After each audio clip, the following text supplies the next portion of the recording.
The question how has stolen more desires than failure ever has. Not poverty, not bad luck, not the wrong circumstances, not the wrong connections. The question itself. The moment a desire rises inside you, the mind does not celebrate it. The mind does not hold it gently and allow it to breathe. The mind turns on it immediately with the full force of its logical machinery and begins dismantling it before it has a chance to live. This is not wisdom. This is the oldest sabotage in the human story, dressed in the clothing of reason. Before the desire has time to breathe, the mind attacks it with logistics. It demands a name. It demands a route. It demands a sequence of visible, guaranteed, risk-free steps, all confirmed before a single movement is made. And when those steps cannot be provided, the mind declares the desire impossible and returns you to the world of small, safe, familiar limitation. Wallace Wattles saw this clearly more than a century ago. He saw that the question how was not a sign of intelligence. It was a signal that the mind had placed itself above the source, above the invisible law, above the intelligence that moves through all things when it is finally allowed to move. You know this pattern. You have lived inside it, possibly for years.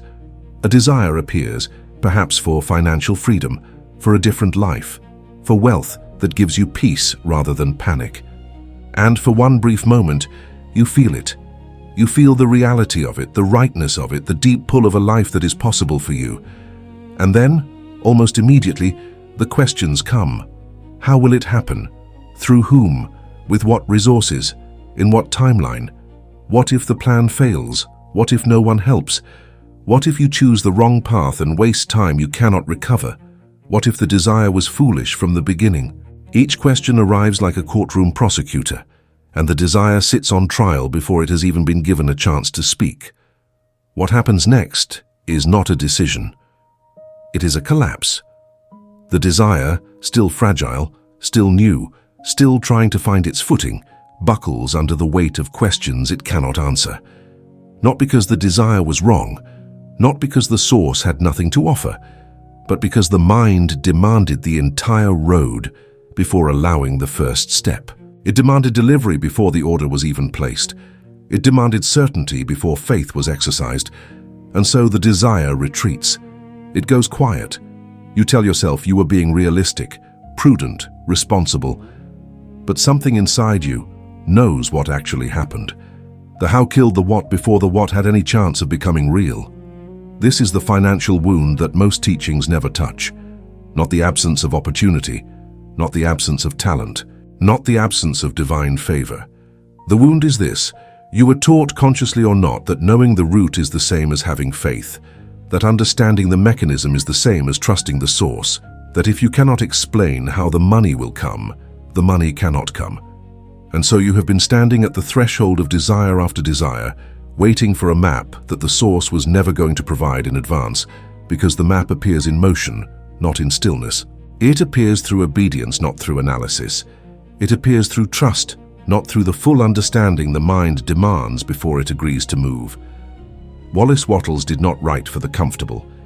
He wrote for the person who sensed that something more was possible, who felt the invisible law pulling at them, but could not silence the logical mind long enough to receive it.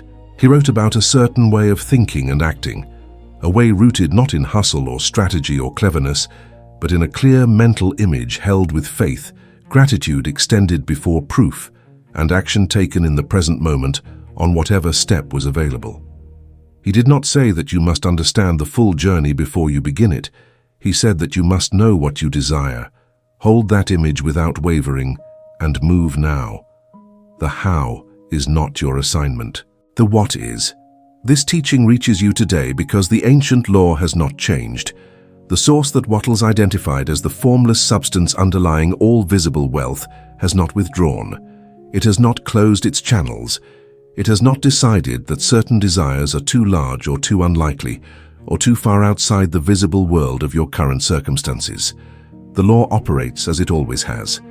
What has changed is your relationship to it. The mind has inserted itself between you and the receiving, and the question how has become the wall. That wall must come down, not through force, not through a plan to remove the wall, through understanding, through the kind of deep recognition that rearranges something at the root level of your thinking. In the teaching that follows, you will receive something precise. You will receive the diagnosis of how works against you. You will receive the law as Wattles gave it, the connection between the clear image, the released method, and the certain way of acting. You will receive a practical protocol for defining your desire and releasing the rote. You will receive the tools to recognize when fear is disguised as planning, when paralysis is calling itself prudence, and when the source is offering you a door that your mind is tempted to reject because it does not look like the delivery you had imagined. And by the end, you will not just understand this law. You will feel the permission, the deep spiritual permission, to move before the full road appears. The visible world has its own logic, and that logic is seductive because it feels safe.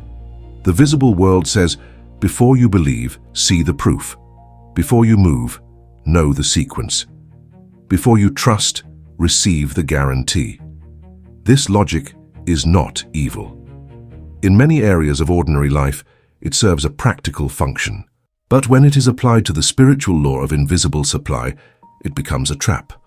It becomes the wall between where you are and where the formless substance is ready to carry you. The mind, operating from visible world logic, does not understand that the supply exists before the root is visible. It does not understand that the invisible law was moving before the mind even formed its first question. The mind, when left to its visible world default, wants proof before faith. It wants to see the money before it believes in the money. It wants to know the name of the person who will bring the opportunity before it opens itself to the opportunity. It wants the entire transaction laid out, confirmed, and risk-free before it allows gratitude or forward movement. And because these conditions can almost never be met in advance, the mind concludes, repeatedly and with great conviction, that the desire is not achievable from where you stand. It mistakes the absence of visible evidence for the absence of divine supply. These are not the same thing. They have never been the same thing. The mind also wants the full sequence, not just the first step, not just the nearest open door. It wants steps 1 through 10 laid out in order before it agrees to take step 1. It wants to know how step 4 connects to step 7 and whether step 9 carries any risk before it allows step 1 to be taken with full commitment. This is not planning. This is the demand for a certainty that the source was never designed to provide in advance. The how unfolds through movement. The sequence appears as each step is taken. To demand the full sequence before movement is to misunderstand the nature of invisible law entirely. The people named by the plan must also be known in advance, according to the visible mind. Who exactly will introduce me to the right person? Whose network will I need? Who will be the channel through which this desire arrives? If these names cannot be provided, the visible mind often concludes that the desire cannot be supported. But the source does not operate through a fixed roster of approved channels. The source moves through every available opening, through strangers, through unexpected conversations, through people whose names you do not yet know and whose involvement you could not have planned or predicted. The invisible law is not limited by your current contact list.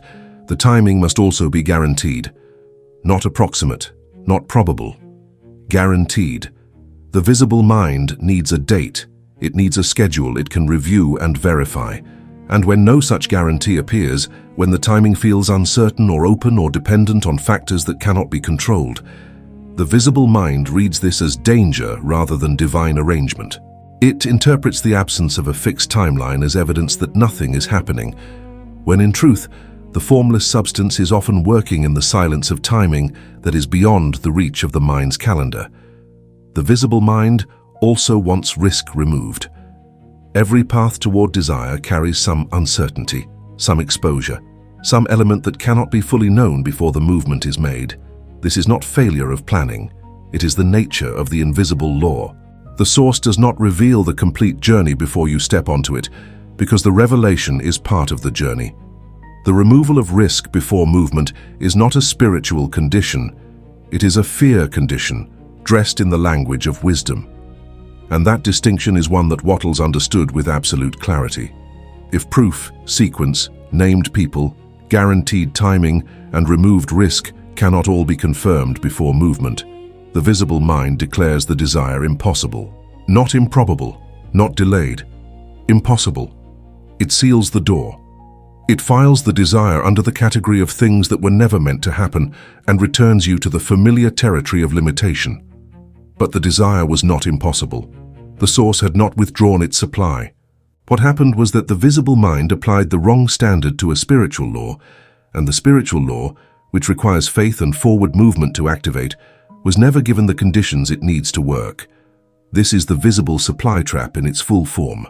Not an external obstacle, not a missing resource, a standard applied from the inside that the source cannot satisfy in advance because the source reveals its method in motion, not in advance. Every desire you have ever surrendered to the question how was not surrendered because the desire was wrong. It was surrendered because the visible mind demanded from the invisible law something the invisible law was never designed to provide before you moved. The trap is inside, the exit is also inside. The exit. And the exit begins with understanding that the visible world's logic, however convincing it sounds, is not the same as spiritual law. If you're ready to stop strangling your desire with the question how, then something in you already recognizes what has been happening. You have felt the desire arise and felt the mind come down on it with its demands for a route that was never yours to produce. You have felt the collapse. You have stood at the edge of something real and retreated because the how was not visible. And you are here because something in you is not willing to do that again. This is not a small recognition. This is the beginning of the return. So right now, in this moment, before the next section opens and the teaching goes deeper, write something in the comment section below. Write it as a declaration, not a wish. Write it as a statement of a new spiritual position. Write, I release the how. Let those 3 words be your first act of obedience to the law that Wattles described. Let them be the first movement before the full road appears. The source reads the inner movement before it reads the outer circumstance. And when you write those words with genuine intent, something in the invisible arrangement of your life registers that a wall has begun to come down. The cost of how obsession is not abstract. It is not a philosophical inconvenience. It is a lived experience of delay, contraction, and spiritual exhaustion that touches every area of the financial life. The first cost is the cost of delayed action. Every day that begins with the question, how, and ends without an answer, becomes a day of waiting. And the waiting compounds. Days become weeks, weeks become months, and the desire that once felt urgent and alive begins to feel distant and theoretical. The kind of thing that might happen someday, in some other life, under some other conditions.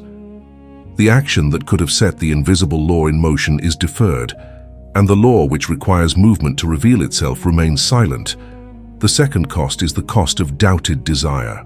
When the how cannot be answered immediately, the mind does not simply pause. It begins to question the legitimacy of the desire itself.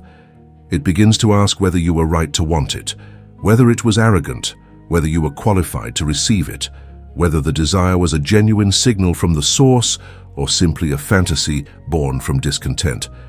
The desire does not die in one moment. It dies in small compromises, each one presented as wisdom, each one bringing you slightly closer to a life you did not choose, but learned to accept because the how was never answered.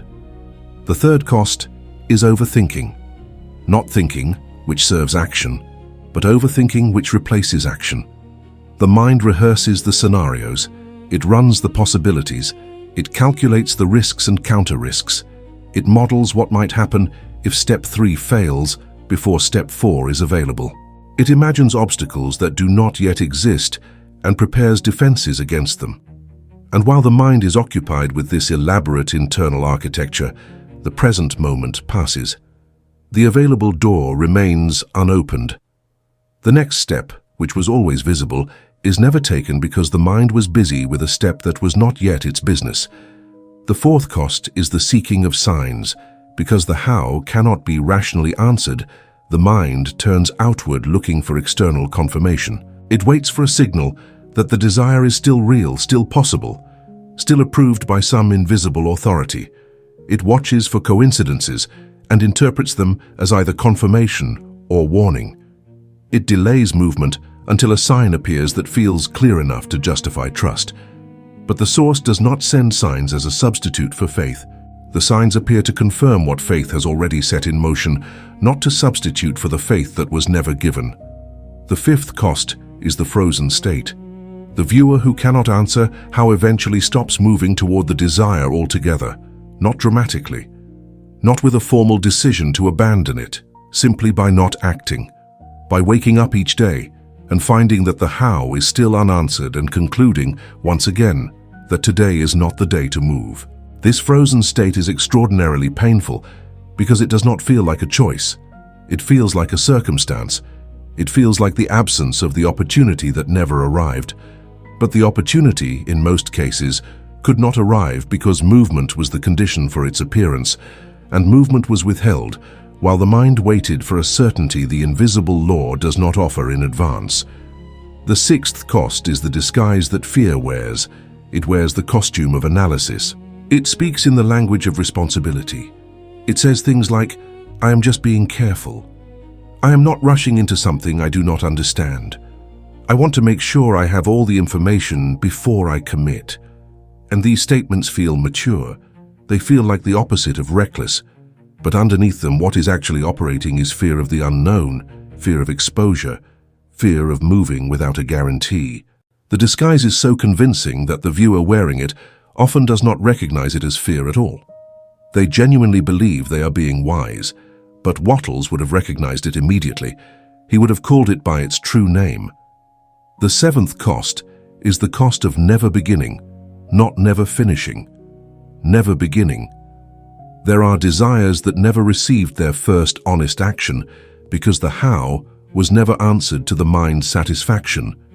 Creations that never started, conversations that were never initiated, applications that were never submitted, offers that were never made, each one sitting in the mind as an idea, circling without landing, because the root was not visible and the root was made the condition for beginning. The source cannot work with what never begins. The invisible law requires a first movement. Without it, the arrangement that would have revealed the next step has no starting point. The eighth cost is the downward revision of vision. When the how is not answered, the mind does not simply hold the original desire in place while it waits. It begins to reduce it. It begins to negotiate with limitation. It says, "Perhaps I was asking for too much. Perhaps a smaller version of this desire is more realistic. Perhaps I should want something that comes with a visible, guaranteed low-risk route." And so the vision shrinks. Not because the source reduced its supply, not because the desire was too large for the invisible law to honor, because the mind, exhausted by unanswered how questions, compromised the image downward to match what could be explained. And a reduced image produces a reduced life. The ninth cost is the loss of spiritual courage. There is a particular quality of inner strength that is required to hold a desire without knowing the root. It is not the courage of physical risk. It is the courage of trust, the courage of continuing to believe in what cannot yet be explained. And this courage, when it is not exercised, atrophies. The how-obsessed mind becomes a mind that is no longer able to hold large images with steady faith. It becomes a mind that flinches from the very desires it once held with excitement, because it has learned, through repeated retreat, that desire without a visible root is dangerous territory. This is a profound spiritual loss. The 10th and deepest cost is the confusion of the absent root for the absent source. This is the most damaging error that how obsession produces. The viewer looks at the unanswered question of how and concludes that the source has not responded, that the desire is not supported, that the invisible law is not operating on their behalf. But the source was never absent. The invisible law was never withdrawn. The supply that Wattles described as infinite and formless was never depleted or diverted. What was absent was movement. And movement was absent because it was held hostage by a question that was never meant to be answered before the first step was taken. The absent root is not evidence of an absent source. It is the normal condition of invisible supply. The root appears in motion. It always has. It always will. Wallace Wattles was very clear in the way that only a person who has personally tested a law can be clear, that the first requirement of receiving wealth through the certain way is the clear mental image. Not a vague wish, not a general hope for improvement, not a quiet prayer for circumstances to get better, a clear, definite, held image of the specific condition you desire. This is the foundation. This is where the invisible law begins to operate, not with analysis, not with a plan for how, with a clear image of what. Know what you desire, hold it with definition. Do not allow the mind to erode it with doubt or reduce it with compromise before it has been fully formed and faithfully held. The image must be held, not merely visited. This is a distinction that Wattles understood and that most people who read him miss entirely. They form the image once, perhaps with real feeling, and then allow it to dissolve under the weight of the day's visible circumstances. The money has not arrived yet. The root is not visible yet. The confirmation has not come yet. And so the image fades. But Wattles taught that the image must be held with faith, not replaced by the evidence of current circumstances. The visible world is showing you the result of past thinking. The image you hold now is the instruction you are giving to the formless substance about what to produce next. Gratitude is not a reward for receiving. It is a condition for receiving. Wattles was explicit about this. The gratitude that opens the channel of invisible supply is gratitude offered before the visible evidence arrives. It is the gratitude that says, "What I have desired is already moving toward me in ways I cannot yet see, and I am grateful now for that movement, that arrangement, that invisible preparation that my senses cannot yet confirm." This is not denial of current reality. It is the recognition of a deeper reality operating beneath the visible surface. Gratitude before proof is faith in its most active form. Act in the present. This is perhaps the most misunderstood part of Wattles' teaching. People read his work and conclude that the inner work of image and faith is the whole teaching, that the outer action is secondary or even optional. But Wattles was not teaching passivity. He was teaching that action must be rooted in the inner state rather than driven by fear, desperation, or the frantic movement of someone who does not trust the source. Act in the present on what is available, not on what will be available after the full plan is confirmed, not on the ideal conditions that have not yet appeared, on the available step. Now, do not wait for the full map. This instruction from Wattles is not a metaphor or a vague encouragement. It is a description of how invisible supply actually operates. The route to your desire is not assembled in advance by the source and then delivered to your mind as a complete blueprint before you are expected to move. The route is revealed in sequence, one step at a time, as each step is taken. The mind demands the full map because the mind is oriented toward control and certainty. But the source does not provide the full map in advance because the full map includes arrangements, people, events, and channels that cannot be disclosed until the movement that calls them into play has been initiated. The how unfolds through movement. This is the law that the how-obsessed mind cannot accept, because the how-obsessed mind wants the root before the movement, and the law says the root appears because of the movement. These are not the same sequence. They are opposite sequences, and the which sequence you accept as true will determine whether the invisible law is allowed to operate in your life or whether it remains blocked by the condition that it cannot satisfy before movement begins. Wattles did not offer this as a theory. He offered it as a practical law, testable by anyone willing to act on the next available step without demanding the full road first. The next step appears after obedience. This is the rhythm of the certain way. Not a dramatic revelation delivered to the still and waiting mind, not a map dropped from the heavens for the mind to analyze in safety. The next step appears after you take the current one with full commitment, not with one eye on the exit, not with the reservation that you will reverse your movement if the how does not become clear within a certain time, with genuine, trusting, spiritually courageous forward movement. After that movement, the next step reveals itself. After the next step, the one after that. This is how the invisible law works. This is how the route is assembled, not in advance, but in motion. Source reveals by sequence, not by delivering infinity into the mind. The formless substance that underlies all visible wealth is infinite. The routes available for the delivery of that wealth are beyond what the human mind can hold or calculate. If the source attempted to deliver the full sequence, every person, every timing detail, every arrangement, every contingency of your desire's complete journey into your mind at once, the mind would collapse under it. It was not built to carry infinity. It was built to receive the next step. And when it is given the next step and takes it faithfully, it receives the one after that. This is not a limitation. This is the design. The sequence is the mercy. The source knows how much the mind can use at once, and that is exactly how much it reveals at each stage of movement. There is a belief buried so deeply in the how-obsessed mind that it rarely surfaces as a belief at all. It surfaces as a feeling of reasonableness, of maturity, of common sense. The belief is this: if I know how, I will have faith. If I can see the route, I will be able to trust. If the sequence is confirmed, I will finally move with confidence. This belief sounds like wisdom. It sounds like the responsible position of someone who has been burned before, who has taken risks that did not pay out, who has trusted paths that led nowhere. But this belief is the precise inversion of how faith operates in relation to the invisible law. It has the sequence exactly backward. Faith does not wait for evidence.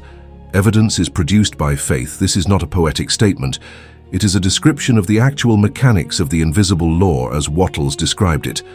The formless substance responds to the inner state.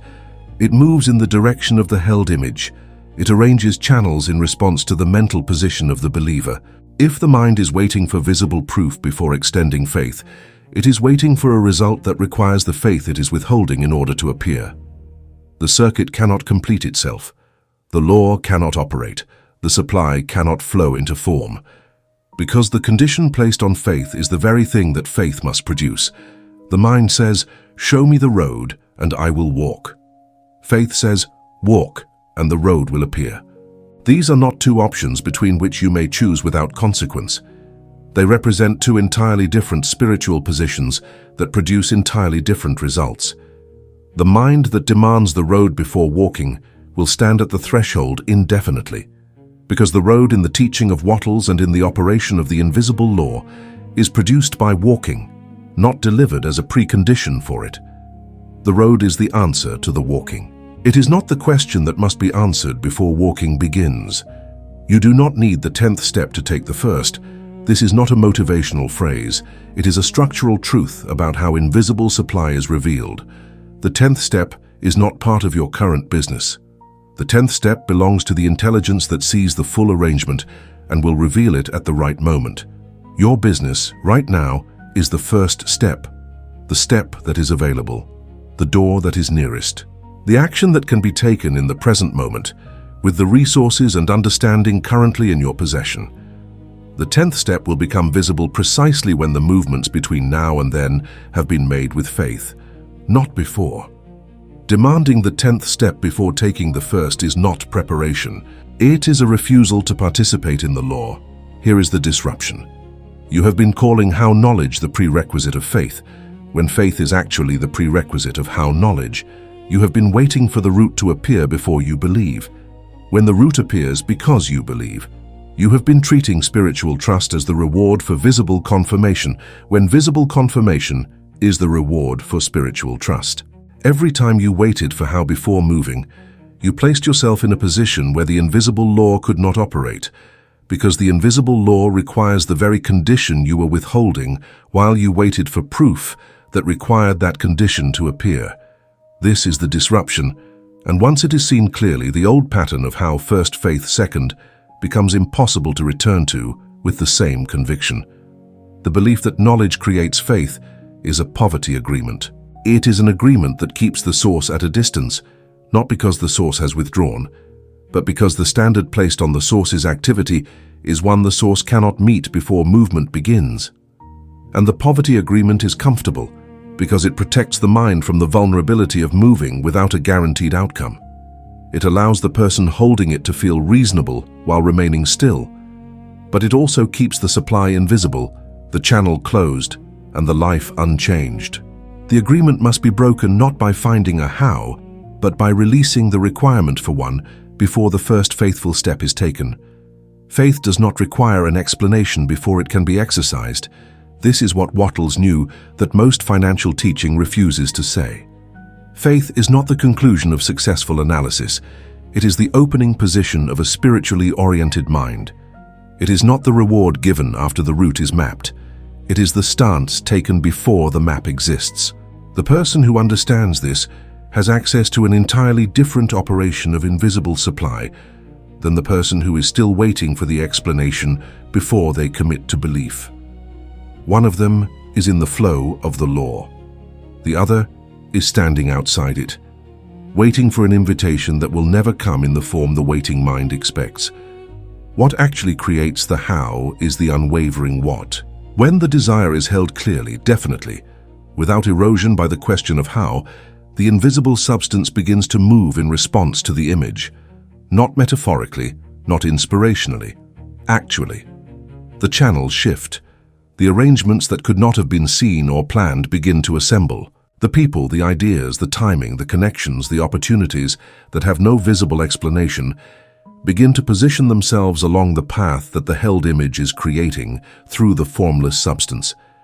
Wattles taught this as law, and the how that eventually becomes visible is not something the viewer figured out. It is something the source assembled in response to the faith with which the image was held. There is a question that will arrive in your mind as this teaching continues, and it is a fair question, one worth naming directly, because naming it clearly is better than allowing it to become an objection that disrupts what you are receiving. The question is this: is all planning wrong? Is all strategic thinking an enemy of faith? If demanding the how is a spiritual error, does that mean that every act of planning is an act of spiritual interference? And the answer to that question is more precise and more important than a simple yes or no. That answer will be delivered later in this teaching, in the section that examines the hidden difference between practical planning and the obsession with how that quietly cancels desire. Here is what can be said now as an opening of that distinction. There is a kind of thinking about the future that serves action, and there is a kind of thinking about the future that prevents action. These two kinds of thinking can appear almost identical on the surface. They both involve consideration of the future. They both involve thinking about what needs to happen. They both involve some engagement with the question of how things might unfold, but one of them keeps you moving, and one of them keeps you frozen. And the difference between them is not the content of the thoughts. It is the inner state from which those thoughts arise and the function they serve in relation to the desire and the source. Useful planning serves action. It identifies the next available step and provides enough structure to support that step being taken now. It is not passive, it is not wishful, it is practical and present. It looks at what is available and asks, what is the most faithful use of what I have right now in the direction of what I desire? And then it moves. It does not wait for the full sequence to be confirmed before committing to the current step. It takes the current step with full commitment and then allows the next step to reveal itself through the movement of the source responding to that action. This is the kind of thinking that Wattles would have recognized as aligned with the certain way. How obsession prevents action. It does not serve the desire. It serves the fear. It presents itself as planning, as strategy, as due diligence. But its actual function is to create a condition for movement that cannot be met, so that movement never has to be risked. It is the infinite planning meeting that never ends, the research that never concludes, the preparation that is always one more piece of information away from being complete. It is tense where useful planning is calm. It is rigid where useful planning is flexible.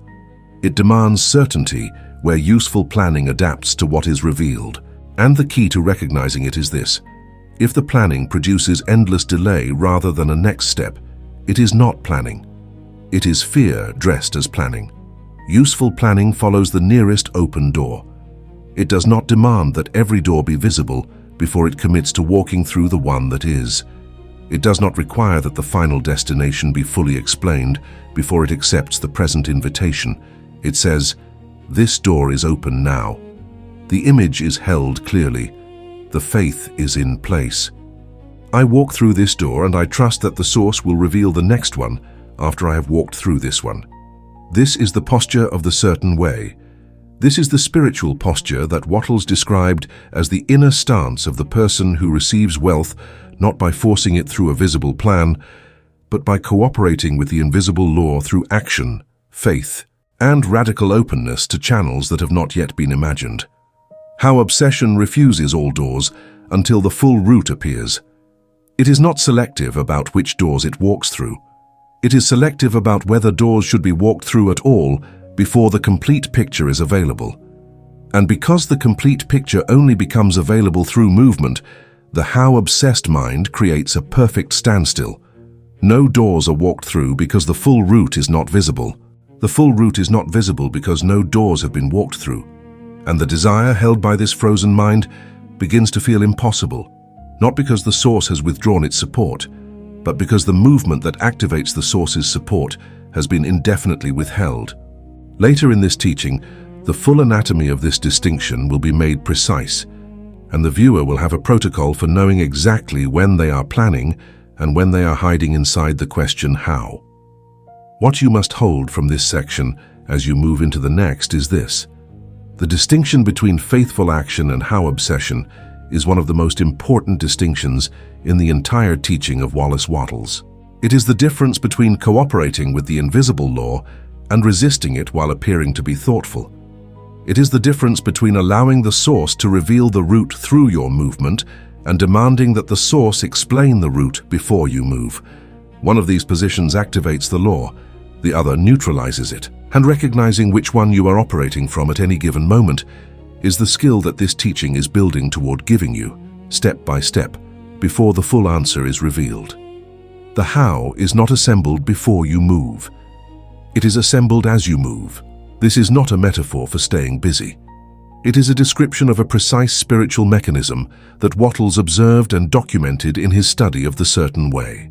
The invisible substance, the formless wealth that underlies all visible supply, does not organize itself around a plan that has been rationally designed in advance. It organizes itself around the held image and the faithful movement of the person who holds it. The arrangement begins when the movement begins, not a moment before. This is why waiting for the how to appear before moving is spiritually self-defeating. It is waiting for an arrangement to begin that requires your movement to trigger it. The first action you take creates the first connection, not a connection you could have seen from the starting point, a connection that becomes available precisely because you moved. A conversation that happens because you were in motion, an idea that surfaces because you acted on the previous one, an introduction that occurs because you showed up rather than waiting. The first action is not just a step toward the desire, it is the signal to the invisible law that you have committed to movement, that you have chosen faith over the demand for certainty, and that you are available for the next arrangement that the source has prepared. The source responds to that signal, not with the full route, with the next step. The connection creates the next idea. This is how invisible supply builds itself in motion.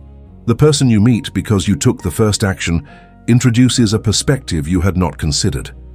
That perspective generates an idea. The idea points toward an action you could not have foreseen from the beginning. This sequence could not have been planned in advance because each element depended on the one before it, and each one before it depended on movement that had not yet been made when the plan would have needed to be created. The source was not absent from this sequence. The source was the intelligence organizing the connections and the ideas as each step was faithfully taken. This is the invisible mechanism in operation. The idea creates the next offer. The offer creates the next income. This is not magic, and it is not luck. It is the certain way functioning as it was designed to function through the cooperation of a clear image, a faithful inner state, and the willingness to act on whatever the current step makes available.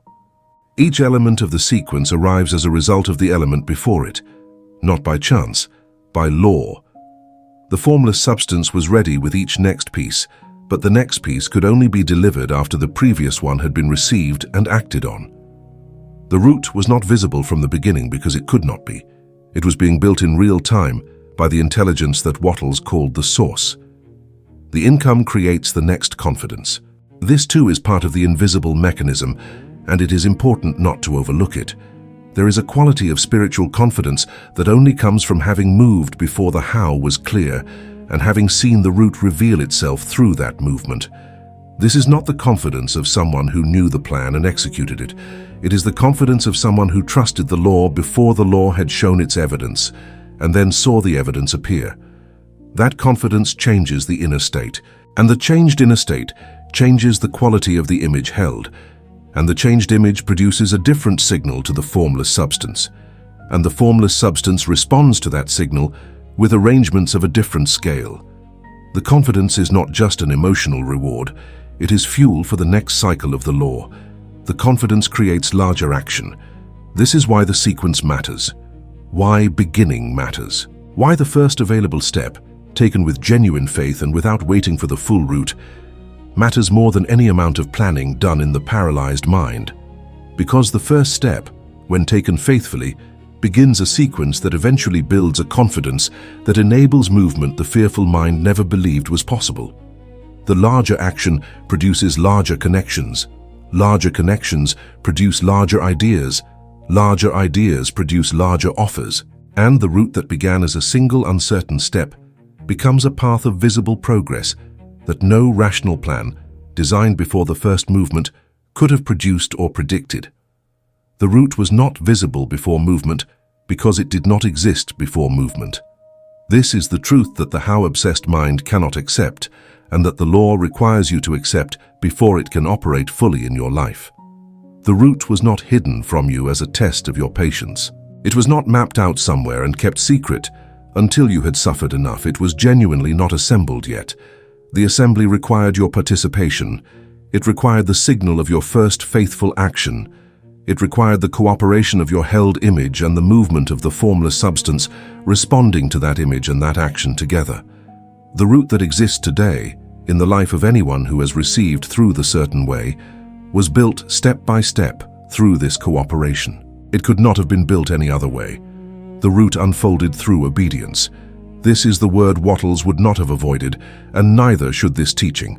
Not obedience to a set of rules imposed from outside. Obedience to the law of the certain way, which requires the clear image, the held faith, the grateful inner state, and the willingness to act on the available step without demanding that the unavailable steps be confirmed first. Every step taken in this spirit is an act of obedience to the law. And the law, when obeyed in this way, consistently delivers the next piece of the how in response to the action taken on the current one. This is not a promise of instant wealth or a guarantee of smooth passage. It is a description of a law that has been consistent across every recorded instance of its faithful application. Source reveals in sequence, not all at once. In sequence, this is the intelligence of the law. The source does not withhold the how out of cruelty or caprice. It withholds it because delivering all of it at once would overwhelm the capacity of the mind to use it faithfully. The source gives what the current moment of movement can receive and act on. And then, in response to the faithful action on that piece, it gives the next piece. This is not limitation. This is precision. The source is not delivering less than you need. It is delivering exactly what serves your movement at each stage. The problem arises only when the mind refuses to receive the small revelation because it is waiting for the large one that it cannot yet use. Faith keeps the viewer moving when the sequence has not yet delivered visible confirmation. This is the function of faith in the certain way, and it is why faith is not optional. It is not an emotional nicety. It is the fuel that sustains movement between the steps. Between step 1 and step 2, there is a gap. In that gap, there is no visible evidence that step 2 exists. The mind, left to its visible world logic, wants to stop in that gap and demand proof before continuing. Faith is what carries you through the gap. Faith is the substance of things not yet visible and the evidence of supply not yet manifested. It is not blind hope. It is a trained spiritual position that keeps the law active, the image clear, and the movement continuous while the source is assembling the next visible piece. Fear demands the route before the movement. Faith demands nothing. Faith moves. Fear waits at the entrance to every gap between steps, constructing arguments for why the movement should stop until the next step is visible. It sounds like prudence. It sounds like wisdom. It sounds like the reasonable position of someone who has been disappointed before. But it is fear, and its function in relation to the invisible law is to interrupt the very sequence that would have produced the visible evidence the fearful mind claims it needs before it can believe. Fear and faith are not just emotional states. They are spiritual positions that either activate or neutralize the law. One of them opens the flow of invisible supply. The other one closes it. Movement becomes the revelation. This is the summary of the invisible mechanism, stated as simply as it can be stated. You will not understand the how by thinking about it. You will not see the root by studying it from a standing position. You will not receive the confirmation by waiting for it to arrive before you commit to movement. Movement is the revelation. The how becomes visible through movement. The root appears through walking. The confirmation comes through obedience. This is not a technique for the brave or the desperate. It is the law of invisible supply, as Wattles described it, available to anyone who is willing to form the clear image, hold the faith, release the demand for the full route, and walk through the nearest open door. There is a distinction at the center of the certain way that determines whether your relationship to desire is one of spiritual command or fearful calculation. The command is the what. It is the clear, definite, held declaration of the condition you desire. It is not a request. It is not a wish. It is not a negotiation with the visible world about what might be possible given your current circumstances. It is an inner order given to the formless substance from a position of faith and spiritual authority.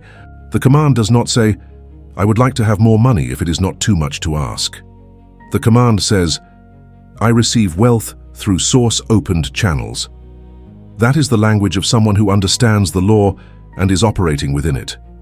The plan is the attempt to map the how, and the plan in itself is not the enemy. The plan becomes destructive only when it is allowed to overrule the command.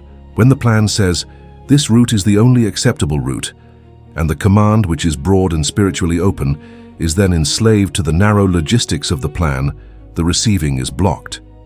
Not because the source withdrew, because the command, which should remain sovereign and steady, has been subordinated to a set of conditions that the visible world may not be able to deliver in the form the plan has specified.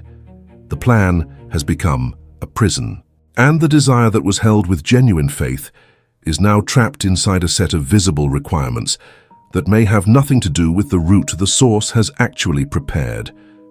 The command must remain steady while the plan is allowed to change. This is the spiritual posture.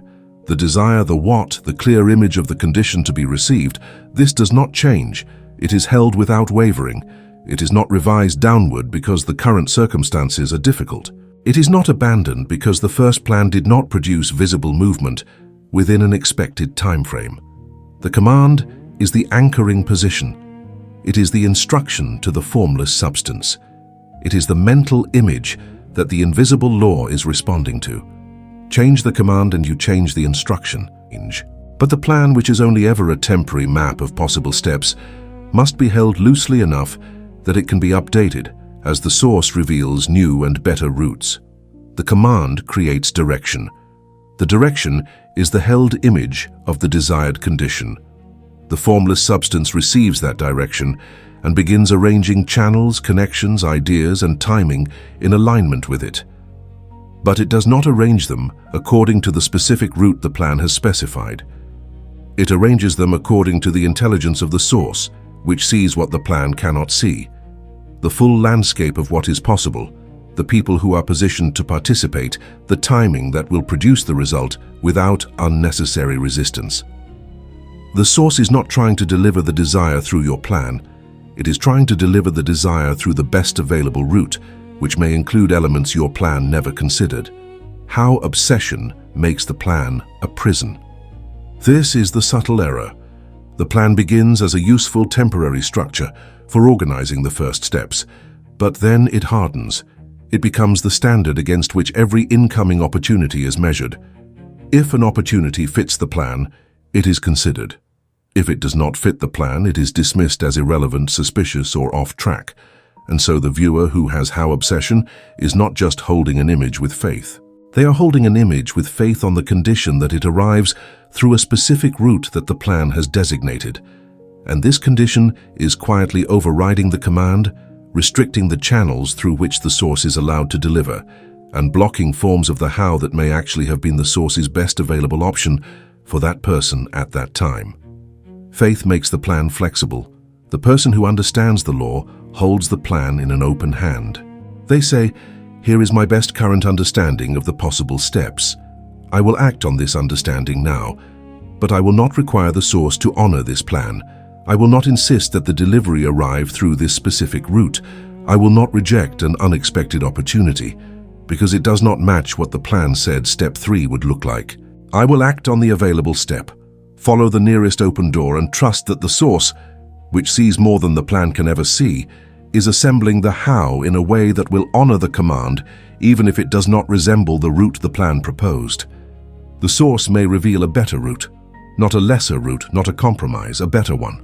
The source has access to timing, people, channels, and arrangements that the plan designed by a mind with limited information could not have identified or anticipated. When the how-obsessed mind rejects the unexpected route because it does not match the plan, it is not exercising discernment. It is preferring its own limited map over the intelligence that assembled the terrain. It is choosing certainty of route over quality of destination. And this choice, made again and again by the mind that cannot release the plan, is one of the most common reasons that people who sincerely believe in the law of invisible supply still fail to receive the fullness of what the source was ready to deliver. The viewer must allow updates to the plan, not updates to the command, not updates to the desired condition, not revisions to the image held in faith, but updates to the plan. The how is not yours to protect. The how belongs to the source. Your assignment is the clear image, the faithful inner state, the grateful expectation, and the willingness to act on the next available step as the source reveals it, even when that step does not match the route the plan had proposed.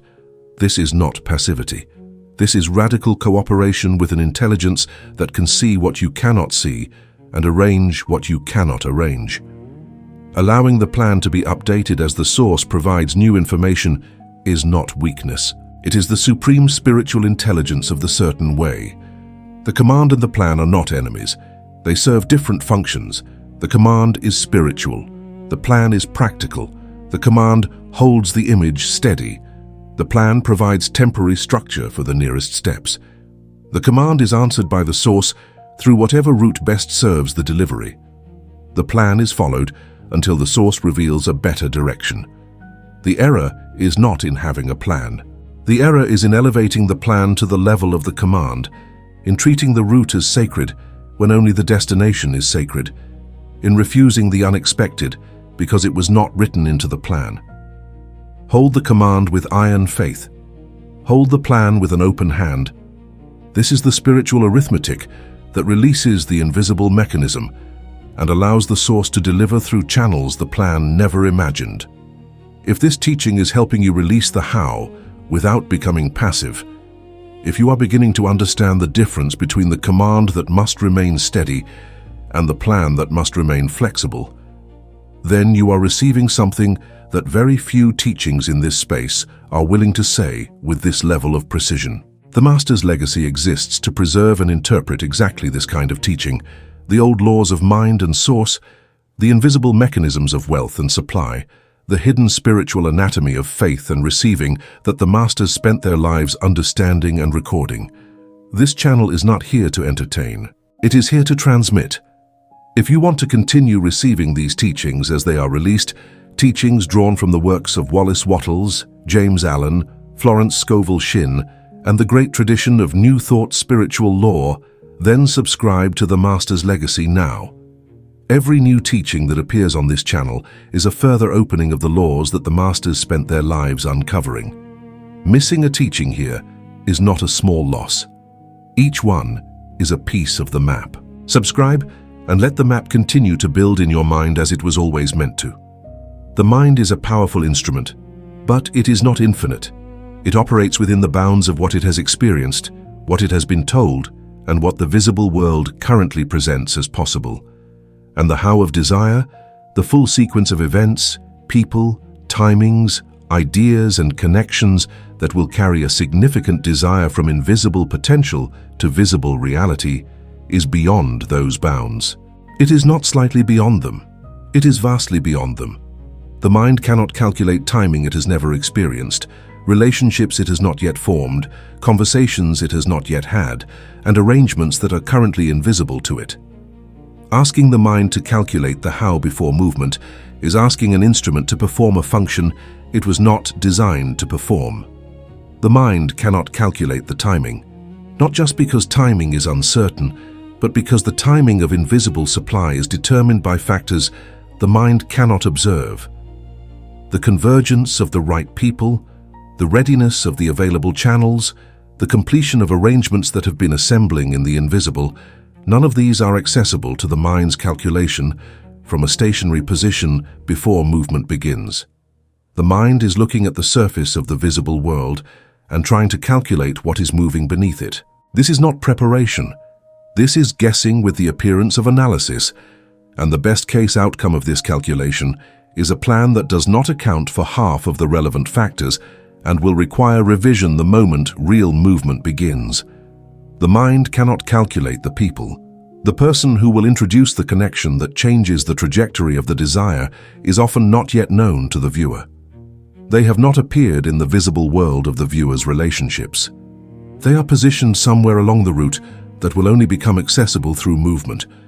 The plan that demands to know every person in advance is demanding knowledge that exists only in the future of a movement not yet made. It is demanding from the visible present something that belongs to the invisible forward sequence, and when that knowledge cannot be provided, the plan concludes that the desire cannot proceed, when in truth the people were always there. They were simply waiting on the other side of a door the mind refused to walk through without knowing their names first. The mind is asking for information it was not built to carry. This is the compassionate framing of the how obsession. It is not a moral failure to ask how, it is a category error.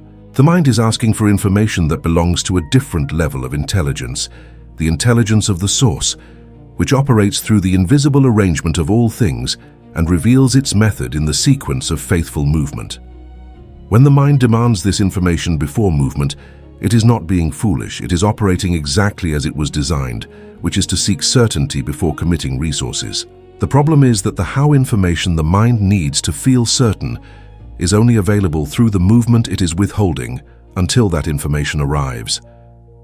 The solution is not to think harder. The solution is to release the calculation to the intelligence that can actually hold it. The mind cannot hold infinite logistics. When the desire is significant, the logistics of its fulfillment involve a complexity that the mind, even at its most capable, cannot fully contain. This is not a deficiency in the viewer. It is the nature of desire at the level at which the invisible law operates. Significant wealth, significant freedom, significant change in circumstance, these do not arrive through routes simple enough for the mind to fully calculate in advance. They arrive through arrangements that only the source can see in full, and the viewer's assignment is not to replicate the source's vision. It is to cooperate with it through the clear image, the held faith, the released how, and the willingness to move through the nearest open door. The how belongs to the source. This is the final and simplest statement of this section. It is not a consolation. It is an assignment of roles. Your role is the what, source's role is the how. When you attempt to take on the source's role, you create interference in the law.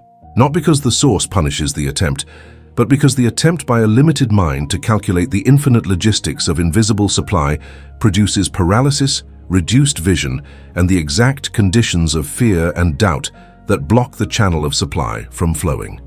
Return the how to the source, hold the what with unwavering faith, act on the nearest step, and allow the intelligence that holds all logistics, all timing, all people and all arrangements to perform its function without the interference of a mind that was never designed to carry what it is trying to calculate. Imagine driving at night on a road that extends further than your headlights can illuminate. You know your destination. You have it clearly in your mind. You know the name of the place, the character of it, the feeling of arriving there. But the road ahead dissolves into darkness beyond the reach of your headlights. You can see perhaps 30 or 40 meters in front of you. no more. And the question arises, do you sit in the car at the edge of that illuminated stretch and refuse to drive until the entire road to your destination is visible? Do you demand that every curve, every junction, every turn between here and there be illuminated before you press the accelerator? Most people, when the question is framed this way about a physical road, understand immediately that waiting for full visibility is not prudence. It is paralysis. And yet, this is precisely what the how-obsessed mind does with desire. The destination is known. This is the clear mental image that Wattles described as the foundational act of the certain way. You know what you desire. You have named it. You hold it with definition. You know the financial condition, the freedom, the life. The destination is real in your mind with a clarity that does not require the route to be fully visible in order to be valid. The destination does not become real only when the route is confirmed. It is real the moment it is held with sincere and definite faith. And it is toward this destination that the invisible law begins to arrange the route as soon as movement toward it begins.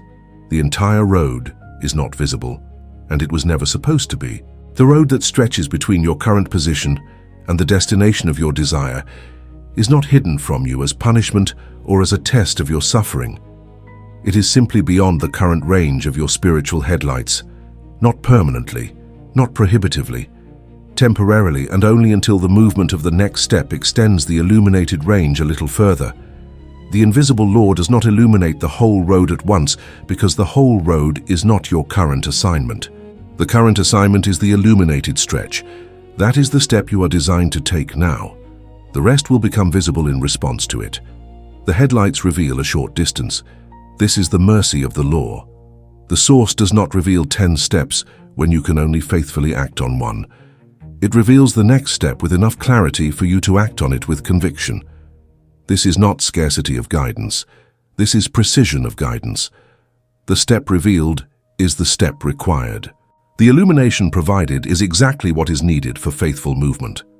When the mind complains that it cannot see enough to commit, it is often that it has defined enough as the full road, when enough has always meant the next faithful step. Change the definition of enough, and the complaint dissolves. The light you have is enough to move by. It always has been. The driver moves.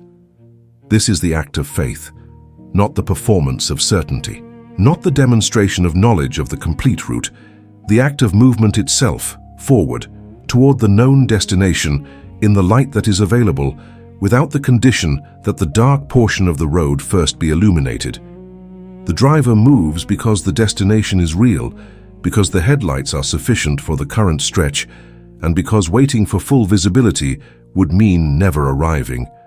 And the law responds to this movement, not by illuminating the whole road at once, by illuminating the next stretch, always the next stretch, always just enough for the next faithful movement. More road appears. This is the operational truth of the invisible mechanism expressed in the most concrete form possible. As you move, the revelation moves with you. The next stretch of the how becomes visible because you moved through the current stretch. The connection you needed to see the third step becomes available because you took the second. The idea that reveals the income channel was not available to you before the conversation that triggered it, and that conversation was not available before the action that created the meeting. And that action was not available before the decision to move, before the full road was visible. More road appears. This is the law. This is the certain way operating exactly as designed. If the driver demands the whole road at once before leaving, they never leave. This is the most precise description of the how-obsessed condition, not the person who fails to arrive, the person who never leaves. The desire is real. The destination is clear. The car is running. The headlights are on. But the driver has decided that the conditions for movement require visibility of the full road before commitment can be made. And because the full road is never visible in advance, the movement never begins. The car remains at the starting point. The destination remains unreached. And the driver concludes eventually that the destination was not reachable, when in truth, it was the condition placed on departure that made it unreachable. Desire is the destination. Faith is the headlight. action is driving. These three elements, held in this relationship, are the complete architecture of the certain way in motion. The desire gives the journey its purpose. The faith illuminates the next step so that it can be seen and taken. The action creates the movement that triggers the revelation of the following step. Remove any one of these three, and the system stops. Desire without faith produces a destination the viewer stares at, rather than moves toward. Faith without action produces a beautiful inner state that never creates visible change. Action without desire produces movement without direction. All three together, operating in their correct relationship, produce the progressive revelation of the how through the faithful movement of the what. The how appears as movement continues, not as analysis continues, not as planning continues, not as waiting continues, as movement continues. This is the critical distinction for the person who is reading this teaching and feeling the pull of hope while also feeling the familiar grip of the how demand. The how that you have been trying to calculate from a stationary position is not available in that position. It becomes available when you move. And it does not become available all at once. It becomes available one step at a time, each step carrying you further into the illuminated range where the next piece of the route is visible. Trust the headlights. Move toward the destination. The road is being laid as you drive it. The how is already there ahead of you in the darkness, assembled by an intelligence that sees what your headlights cannot yet reach. Wattles would have said that the formless substance, responding to your held image and your faithful movement, has already arranged elements of the route that you cannot yet see. The people who will become important are already positioned along the path. The ideas that will shift the trajectory are already available in the invisible, waiting for the step that will bring you into alignment with them. The how is not absent, it is ahead of you.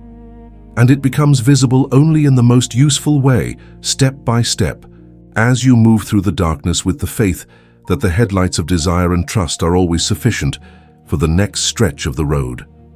The how that the source has assembled ahead of you cannot be received if you are standing still. But there is a more subtle form of interference than simply not moving.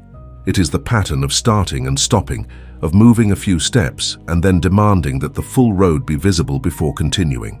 This interference is more damaging in some ways than complete paralysis, because it creates the experience of effort without the cumulative revelation that sustained movement would produce. The person who stops every few steps to demand the full road never builds the momentum that allows the invisible law to deliver the increasingly clear revelations that sustained faithful movement generates. They are perpetually in the early uncertain stretches of the road, never moving far enough into it for the richness of the later revelation to become visible. Consider the person who does not start because the full plan is missing. They have a desire. They feel its reality. They take the first tentative step of writing it down, of holding it in imagination, of acknowledging it as real. And then the next step would require action in the visible world, perhaps a conversation, perhaps a creation, perhaps an inquiry. But the full plan is not yet clear. Step 7 is not visible. The total investment required is not known. The final outcome is not guaranteed. And so the first visible step is never taken. The desire remains in the mind as an idea. The invisible supply that was ready to move in response to the first action has no trigger. The law which requires movement to reveal its method has no movement to respond to. Consider the person who does not ask because the outcome of asking is uncertain. There is someone they could speak to, an inquiry they could make, a conversation that, if it happened, might reveal a connection, an opportunity, an arrangement that they cannot foresee. But asking requires vulnerability. Asking means the answer might be no. Asking means exposure to the possibility that the route they hoped for might not be available through this particular person. And so the question is never asked, the conversation never happens, the connection never forms. The arrangement the source had positioned through this conversation never becomes visible. A possible piece of the how was rejected before it was even offered, because the outcome was uncertain and the mind could not accept uncertainty as the condition for action. Consider the person who does not create because the audience is unknown. They have something of value to offer, a skill, a perspective, an act of creation that could serve as a channel for the how to begin flowing. But they cannot see who will receive it. They do not know if anyone will respond. They cannot guarantee that the creation will lead to income, and so they do not create. The channel through which the invisible supply might have begun to flow is never opened. The first connection that would have come through the creation is never made. The audience that would have been built through consistent creation over time never forms, and the person continues to wonder why no visible channel has appeared, while withholding the very action that would have created one. Consider the person who does not apply because rejection is possible. There is an opportunity before them, perhaps a role, a collaboration, a project, a position, a platform. To access it, they must submit themselves for consideration, knowing that the outcome is not guaranteed. But the possibility of rejection is too vivid. The image of a closed door with their name on the rejection is more present to them than the image of an open door. And so they do not apply. The opportunity passes. The source, which may have arranged that opportunity as the next step in the unfolding of the how, has no movement to build on. The rejection they feared never happened, but neither did the acceptance. The door remains neither open nor closed. It simply becomes unavailable. Consider the person who does not invest time because the return is unclear. There is an activity available to them, a practice, a discipline, a skill-building effort, a relationship-deepening act that could contribute to the unfolding of the desire. But the return on this investment of time is not calculable in advance. The connection between this activity today and the desire's fulfillment in the future is not direct or visible. And so the time is not invested. The skill is not built. The relationship is not deepened. The activity that would have contributed to the eventual revelation of the how is perpetually deferred in favor of waiting for an investment of time whose return can be guaranteed before it is made. Consider the person who does not trust because no sign appeared. They have been holding the image. They have been practicing the inner state. They have been waiting for some external confirmation, some visible signal from the source, that the desire is still on its way, that the law is still operating, that the holding of the image is not being done in vain. And because the sign, as they had imagined it, has not yet arrived, they conclude that the law is not working. They relax the image, they weaken the faith, they reduce the desire, and the invisible mechanism, which had been assembling in response to the held image and the maintained faith, begins to dissolve in response to the weakened image and the retreating faith. The sign they were waiting for could not arrive because the faith that was required to hold the arrangement in place had been conditional on a confirmation the arrangement needed the faith to produce.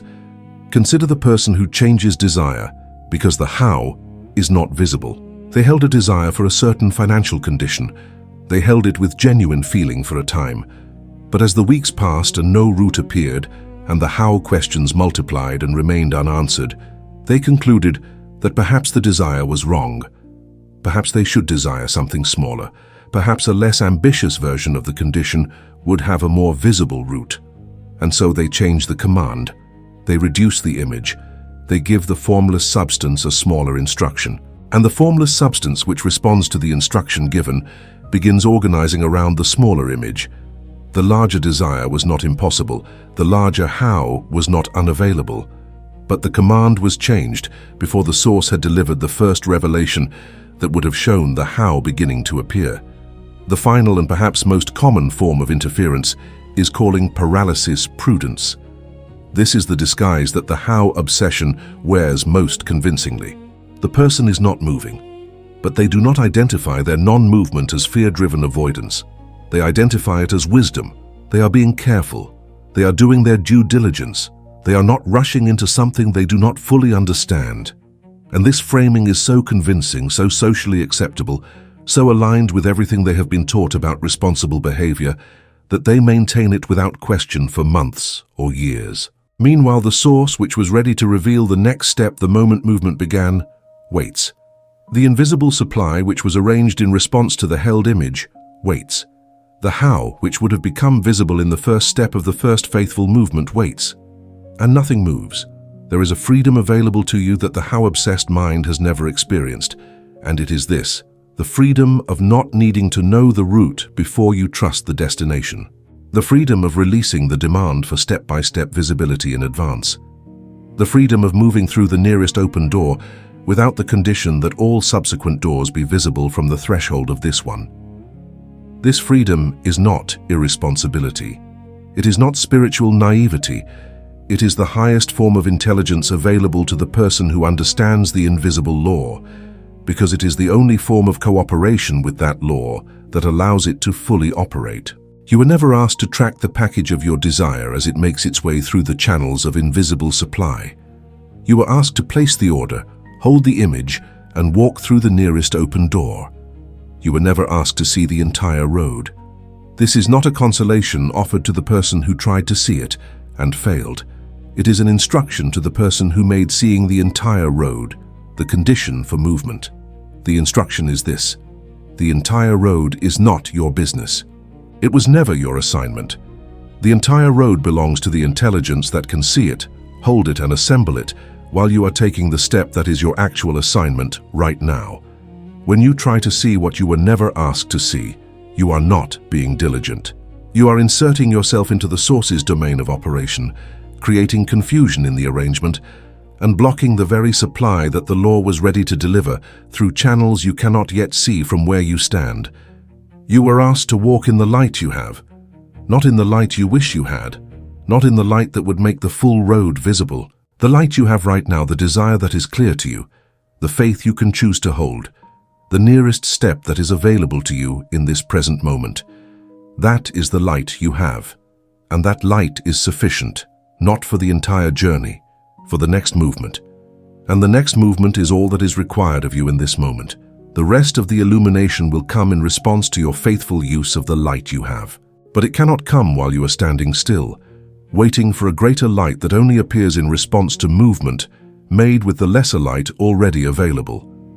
The source knows the way you cannot yet see. This is not a promise of perfect outcomes without effort or without challenge. It is a statement of spiritual reality. The intelligence behind the invisible law has access to the full landscape of possible routes, the full assembly of available channels, the full arrangement of people and timing and circumstances that can carry your desire from invisible potential to visible reality. You do not have this access. You are not designed to have this access from a stationary position before the movement begins. But the source has it. And the source, which is not indifferent to your desire, which is the very substance out of which all visible wealth is formed, is ready to demonstrate that access through your desire the moment you release the demand that the route be explained to you first.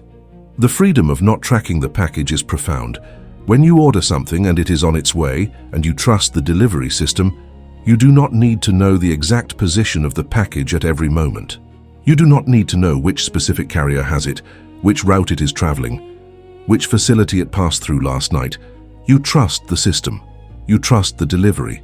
You return to your life with the confident expectation that the package is on its way. And when it arrives, the delivery was not disrupted by your not tracking it. In fact, your refusal to obsessively track it freed you to attend to the next action available to you, rather than spending that time in anxious monitoring of something you could not control, and that was being handled by an intelligence more suited to the task. Release the demand to track the how of your desire, not because the how does not exist, it does, not because the route is not being assembled, it is, but because the tracking of what you cannot yet see serves no function except to generate anxiety, doubt, and the kind of mental interference that weakens the inner state upon which the invisible law depends. Hold the destination clearly. Keep the faith steady. Act on the nearest open door and trust that the source, which knows the way you cannot yet see, is delivering through a route that your current position does not yet allow you to observe. The package is on its way. Stop tracking it. Start walking toward the door where it will be delivered. This is the freedom that the masters understood, and that the how-obsessed mind has never been willing to accept because it requires the surrender of control over something the mind was never equipped to control. It requires the transfer of the how logistics to the intelligence designed to manage them. It requires the radical spiritual position that the source knows more than the plan, that the invisible is more powerful than the visible, and that faith in motion is more productive than calculation in stillness. This freedom does not make you passive. It makes you available. Available to the arrangements the source has prepared, available to the unexpected channels, available to the doors that will look different from what you planned, but will lead exactly where the command has directed. This is the freedom of not tracking the package, and it is the state in which invisible supply flows most freely. The first act of the practical protocol is the one that Wattles placed at the foundation of the certain way, defining the what with absolute clarity, not approximately, not in broad terms, not with the vague language of someone who is afraid to state too large a desire in case it is rejected by the source, with the clear, definite, precise language of someone who has decided what they desire and is holding that decision as an inner command. The what is the command. The command activates the law. The law cannot activate in response to an unclear signal. The formless substance cannot organize toward a destination that has not been clearly identified. The definition of the what is not a wish. It is the instruction that sets the invisible mechanism in motion. What do you desire? Not what do you think you should desire. Not what seems reasonable given your current visible circumstances. Not what you believe you are allowed to want given your history, your background, your past failures. What do you actually desire? What financial condition? Not a general improvement, a specific condition, a level of freedom, a quality of daily experience, a financial reality that represents your genuine desire when the mind is not limiting it with the how demand or the worthiness question. Name the condition clearly. Hold it specifically. The more definite the image, the clearer the signal to the invisible law. The vaguer the image, the weaker the signal. Specificity is not arrogance. It is the language the law requires. What freedom does this desire make available? This is an important dimension of defining the what, because the desire for money is often at its root a desire for something that money enables. It is the desire to stop feeling trapped by the visible limitation of current circumstances. It is the desire to have options, to make choices from a position of abundance rather than scarcity, to be able to respond to life from a place of ease rather than fear. When you define the what, include not just the financial number or condition, but the feeling of freedom that it represents. That feeling is part of the image. That feeling is part of the signal. The formless substance is not just responding to a number, it is responding to the full-held image of the desired condition, including the emotional quality of the life it makes possible. What life does this desire create? This too is part of the what, not just the financial condition in isolation, but the life it generates, the relationships it enables, the choices it makes available, the service it allows you to render, the peace it brings to the daily experience. When you define the what in this full-dimensional way, you are giving the invisible law a rich and detailed instruction to work with. You are not commanding a number, you are commanding a life. And the formless substance, which is the substance of all things visible, can organize toward a life in ways that are vastly more creative and unexpected than it can organize toward a single numerical condition specified through a single visible channel. What emotional state does this desire represent? This is the question that connects the outer desire to the inner condition that Wattles described as the proper relationship with the source. The desired financial condition is not just an outer arrangement.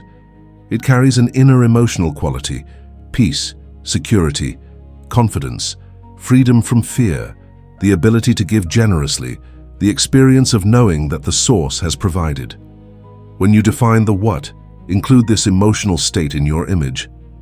Hold the feeling of it, not as a desperate reaching for something absent, but as a grateful awareness of something that is already moving through the invisible channels toward its visible manifestation in response to your clear image and your held faith.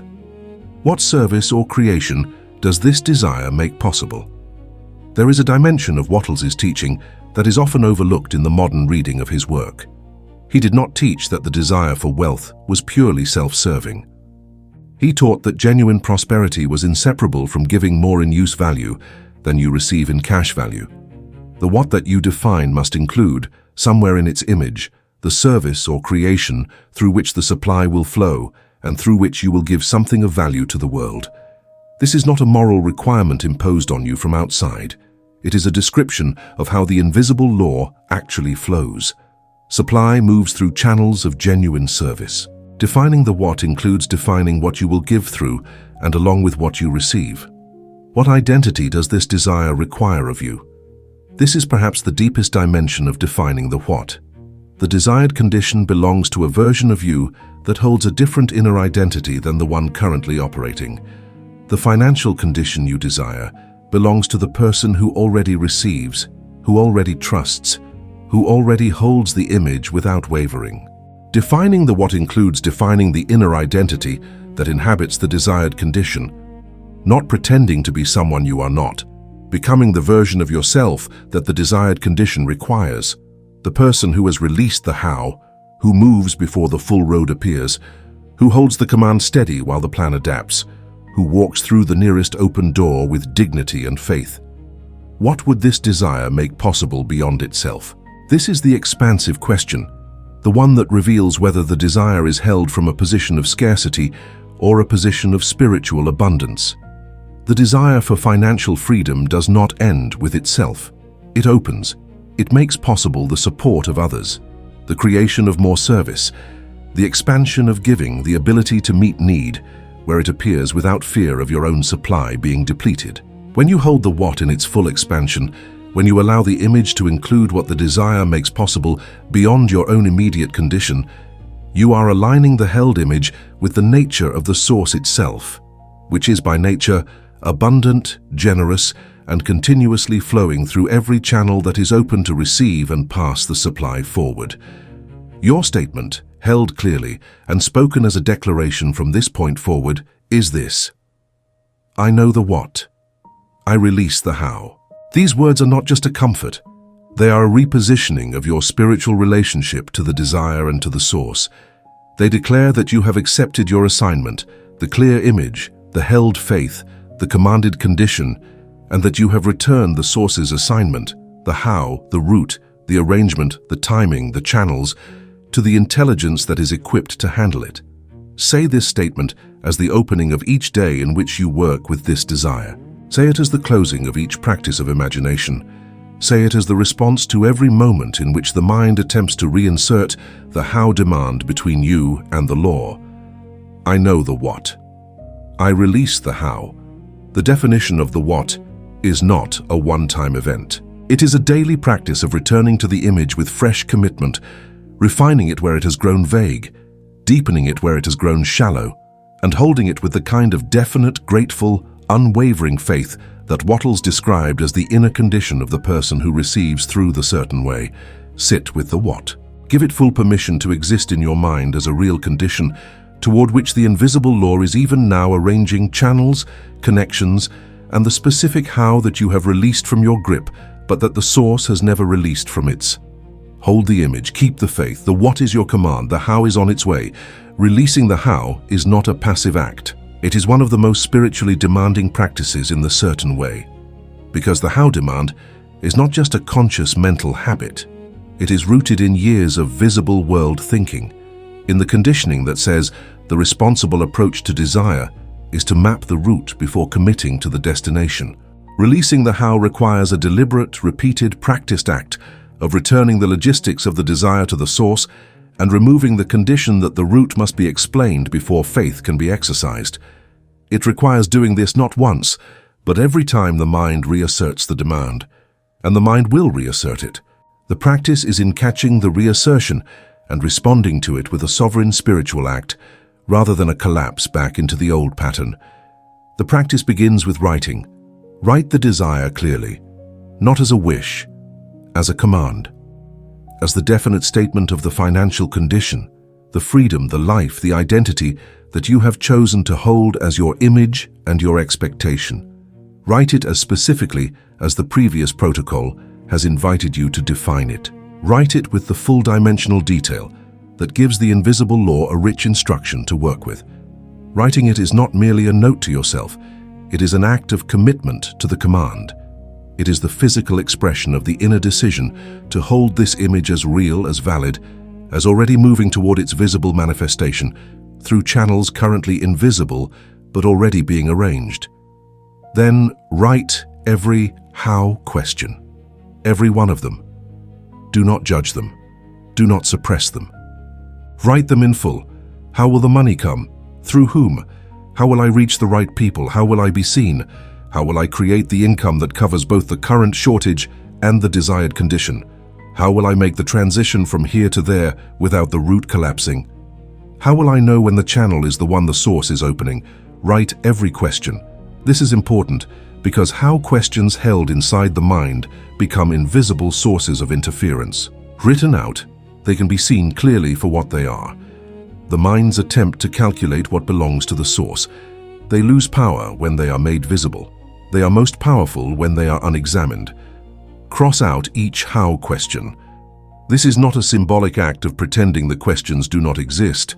It is a deliberate act of returning each question to the source and removing it from the inventory of conditions you are placing on your faith. When you cross out each how question, say internally or aloud, "That belongs to the source." Not "I will ignore that," not "I hope that will work out." That belongs to source. You are not delegating a task to a lesser authority. You are returning the task to the greater intelligence, the formless substance, the invisible law, the source that Wattles described as having access to every possible channel, every available timing, every necessary connection, in service of the held image of anyone who approaches it in the certain way. Replace each crossed out how question with the statement, "The source knows the way." Write this next to each question you have crossed out. Let this statement be the correction, the spiritual override, the declaration that repositions your inner relationship to the desire and the root. "The source knows the way" is not a passive surrender. It is an active faith declaration. It says, "I have a clear command. I am holding the image. I am maintaining the faith. And I am trusting the intelligence that assembled the visible world itself to find the route to this specific desire, even through channels I cannot yet see, even on a timeline I cannot yet know, even through people whose names I do not yet recognize. The source knows the way. Choose one action available now." After the how questions have been written, crossed out, and replaced, the practice returns to motion. Not to planning the full route, not to designing a new strategy, to choosing one action available now in the present moment with the resources and understanding currently in your possession. This action does not need to be dramatic. It does not need to be impressive. It does not need to guarantee the outcome. It needs only to be the nearest faithful movement toward the desire, taken without the condition that the full route be visible before it is made.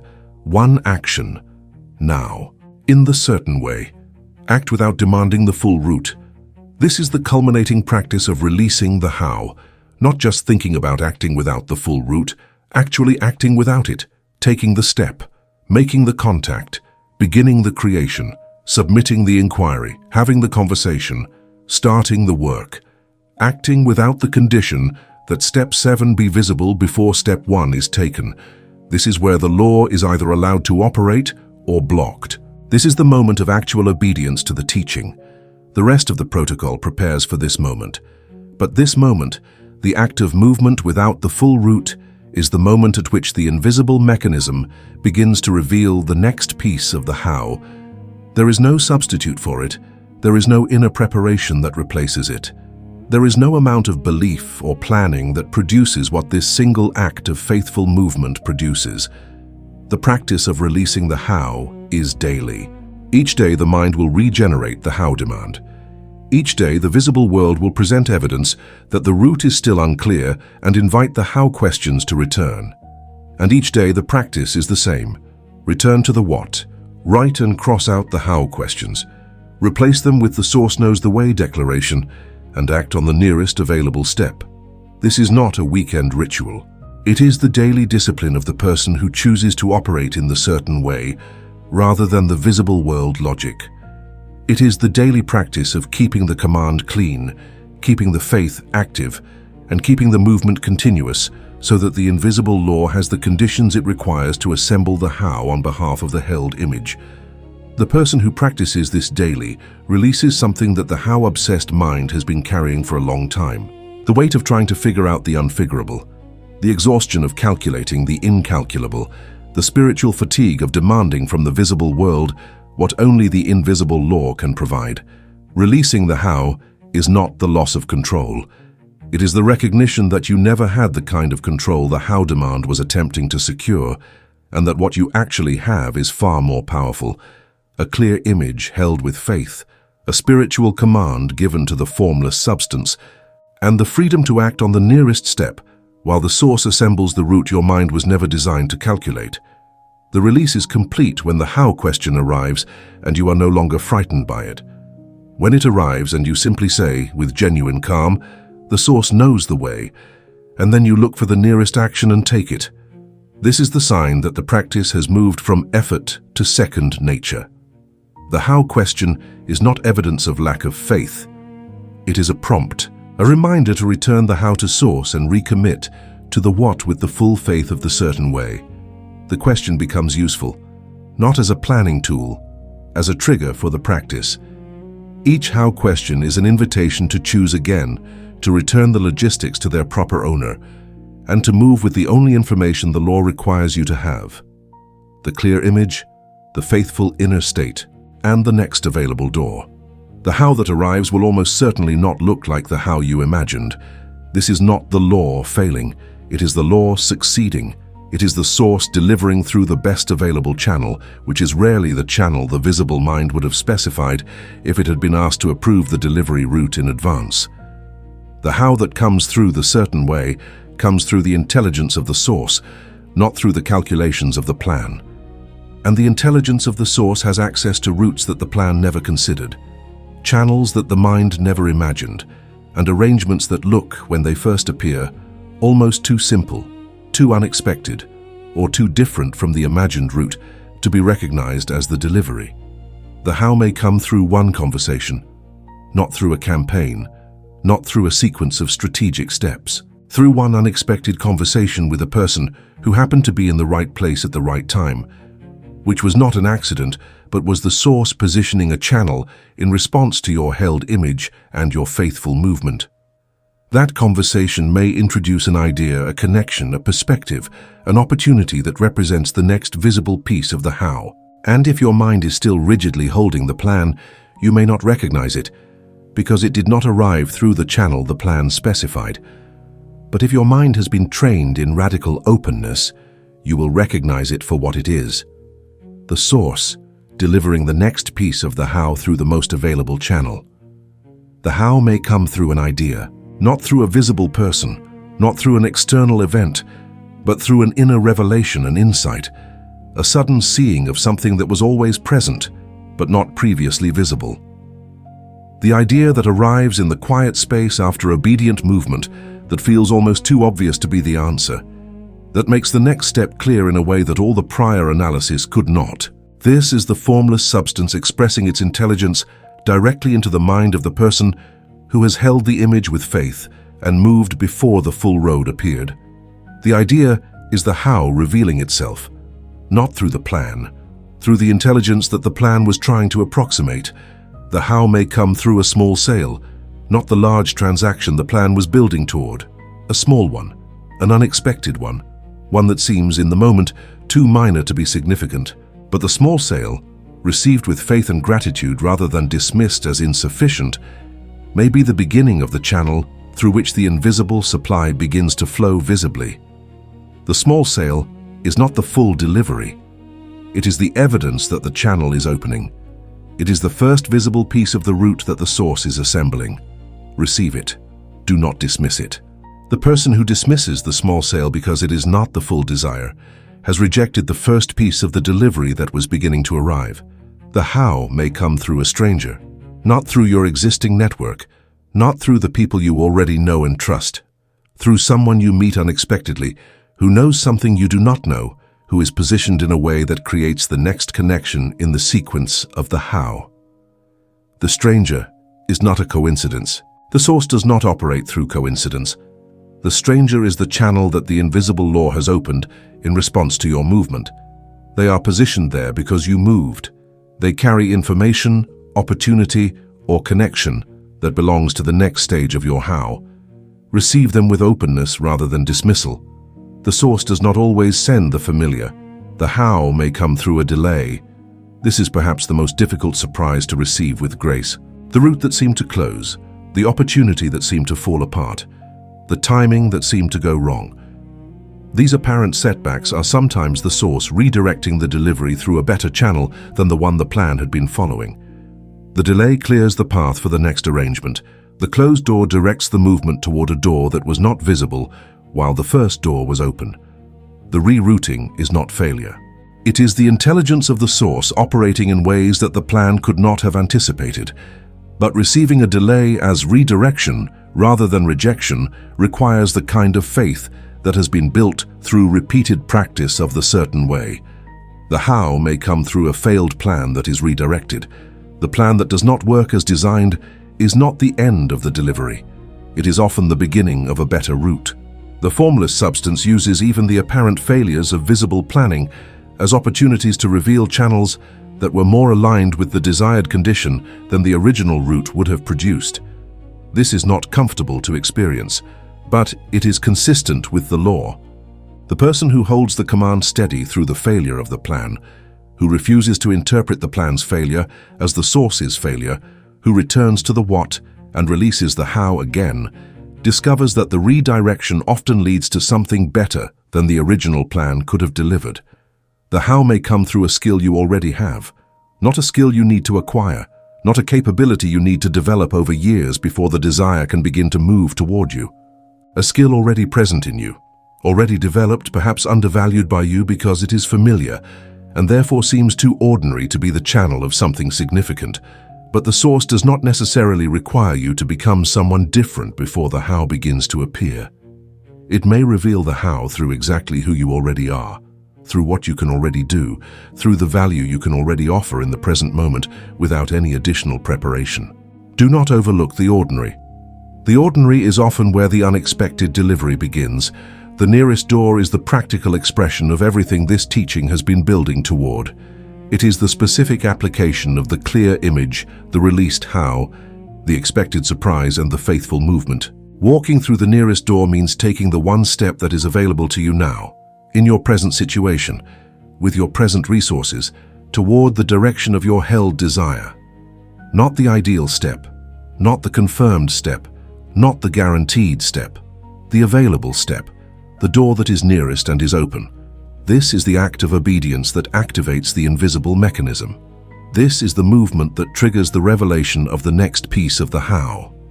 Take the next visible step, not the 10th step, not the confirmed sequence of all steps, the next one, the one that is visible from where you are standing right now. If that step is making a phone call, make the phone call. If that step is writing one page, write one page. If that step is making one inquiry, make the inquiry. If that step is completing one small task that has been deferred by the how demand, complete it now. The size of the step is not what determines its spiritual significance. The faithfulness with which it is taken determines its significance. A small step taken with full commitment and genuine faith does more to activate the invisible mechanism than a grand strategy designed but never implemented. Do not despise small steps. This is a law within the law. The formless substance does not evaluate the significance of steps by the same standard the visible mind uses. A small step taken in obedience to the certain way opens channels that a large step taken from fear and desperation cannot open. The small step is not beneath you. It is the step available to you now. And the step available now is the one that the source can work with. The ones imagined but never taken are available to no one.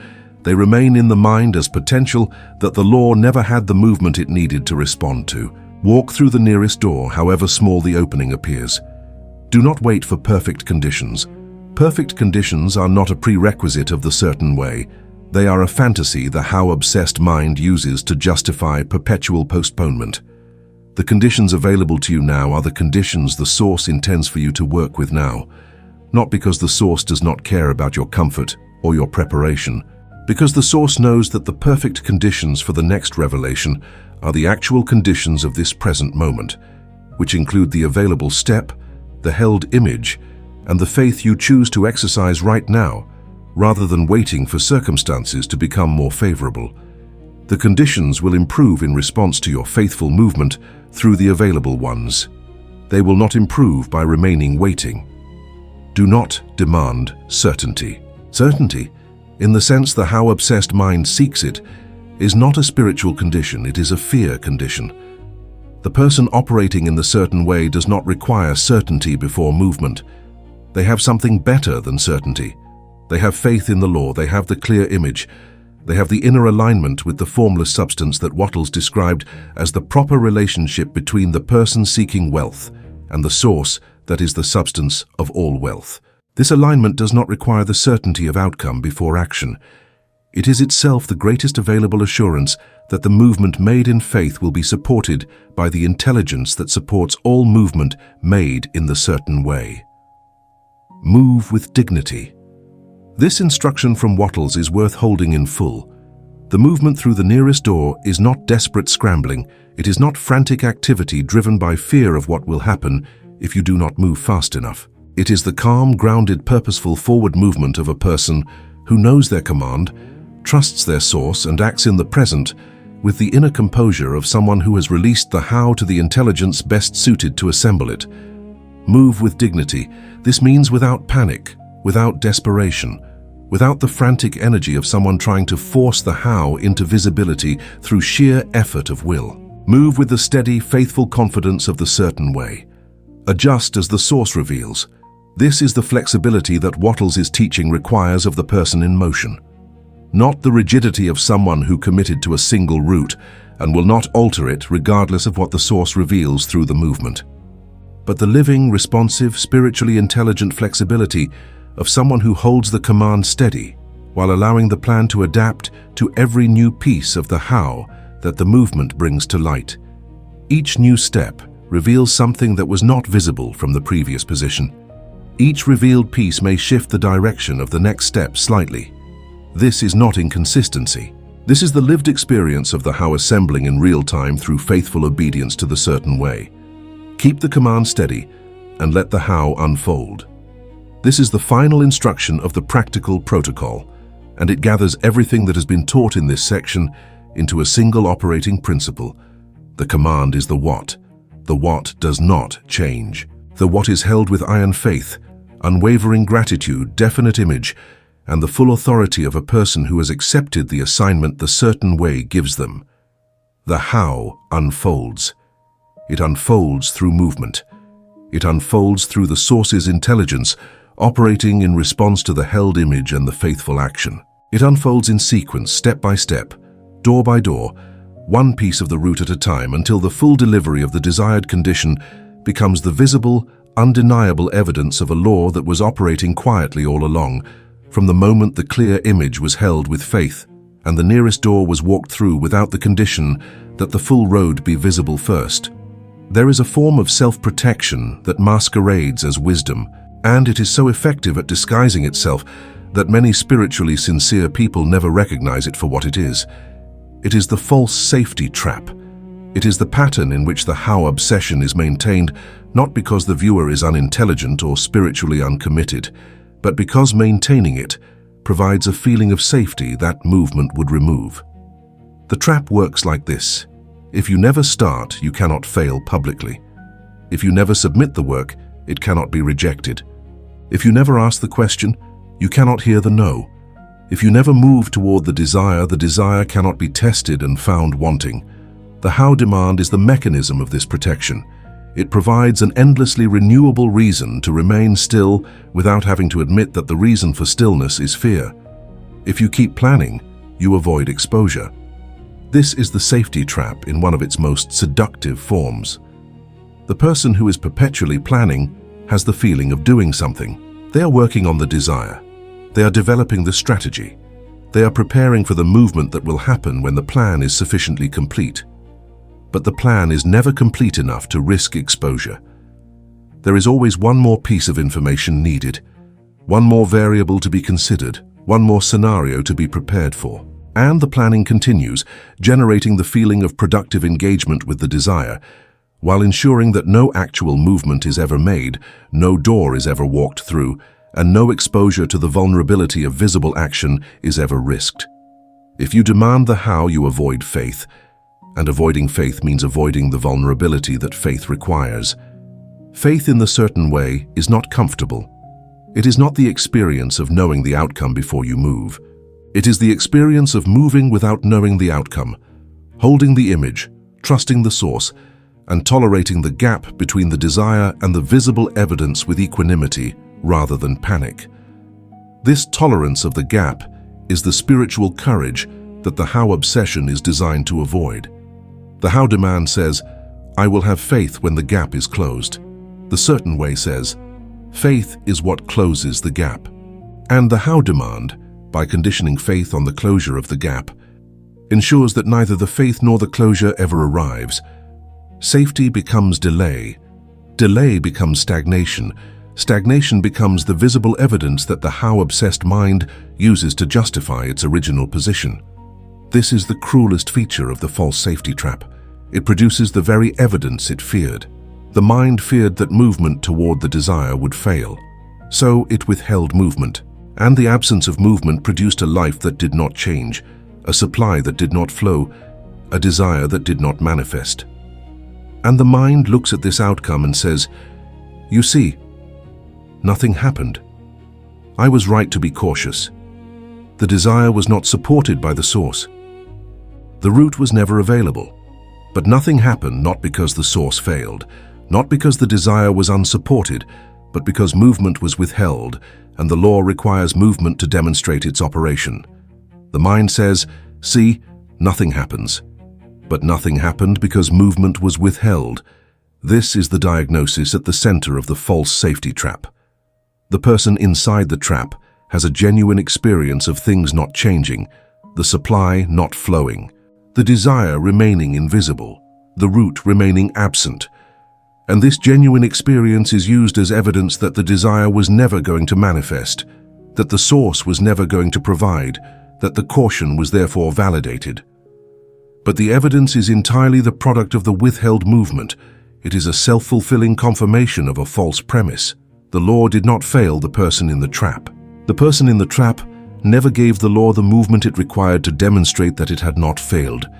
Breaking the false safety trap does not require courage in the dramatic sense. It requires the simple, clear-eyed recognition of what the trap actually is and what it is actually doing. It is not protecting you from failure. It is protecting you from the vulnerability of visible action while producing the very stagnation it claimed to prevent. The recognition of this held steadily, without self-blame but with complete honesty, begins to dissolve the trap. Not by replacing it with recklessness, by replacing it with the intelligent, spiritually grounded movement of the certain way. One step, taken faithfully, through the nearest open door, without the condition that the full road be visible first. The false safety trap is most powerful at the very moment when the desire is most real, when the held image is clearest, when the faith is strongest. At precisely that moment the trap tightens, because the potential for real movement has never been greater, and the exposure that movement would create has never felt more significant. The stakes feel high, the vulnerability feels acute, and the how demand arrives with renewed force, generating a new round of planning, a new list of unanswered questions, a new reason to wait. Recognize this moment for what it is. It is not a sign that the desire is wrong. It is a sign that you are standing at the edge of something real, and the fear-based protection mechanism has registered the seriousness of the situation. The response is not retreat. The response is the next faithful step. The freedom from the false safety trap is not the absence of risk. It is the decision to trust the law more than you trust the protection of stillness. It is the recognition that the real risk is not in moving. The real risk is in staying still so long that the desire, the faith, and the spiritual capacity to receive begin to atrophy from disuse. The person who never moves never publicly fails, but they also never publicly receive. And the life that results from the protection of perpetual planning is not a safe life.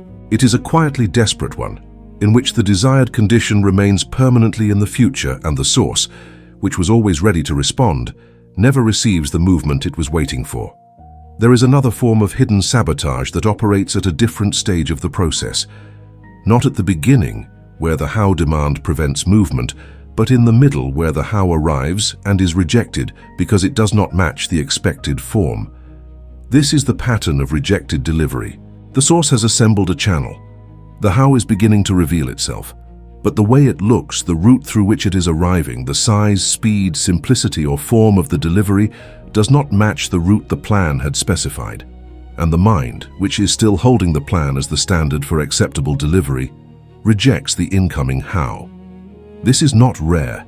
It is one of the most common reasons that people who are genuinely practicing the certain way still fail to receive. Not because the supply is absent, because the delivery, when it arrives, is not recognized or accepted. The mind says, "This is not the route." It examines the incoming opportunity, the unexpected conversation, the unusual offer, the door that opened in an area the plan never considered. And it rejects it, not aggressively, quietly, simply by not walking through it, by concluding that this cannot be the how because it does not look like the how I was planning for. But the source does not consult the plan before assembling the route. The source assembles the best available route in response to the held image and the faithful movement, and the best available route may have nothing in common with the plan. The rejection of unexpected delivery is the rejection of the source's assembled how in favor of a plan that was only ever a guess. The mind says, "This is too slow." The incoming channel is producing results, but at a pace that the plan did not schedule. The first sale was smaller than projected. The first connection was less influential than hoped. The first piece of visible evidence was real, but modest. And the mind, comparing the pace of actual delivery to the pace the plan had specified, concludes that the channel is insufficient and either abandons it or supplements it with anxiety. But the pace of invisible supply is not governed by the plan's schedule. It is governed by the intelligence of the source, which is assembling each piece of the route in the right order, at the right time, for reasons the plan cannot see. A slow-seeming channel is not a failing channel. It may be the beginning of one that delivers at a scale the plan could not have imagined. The mind says, "This is too simple."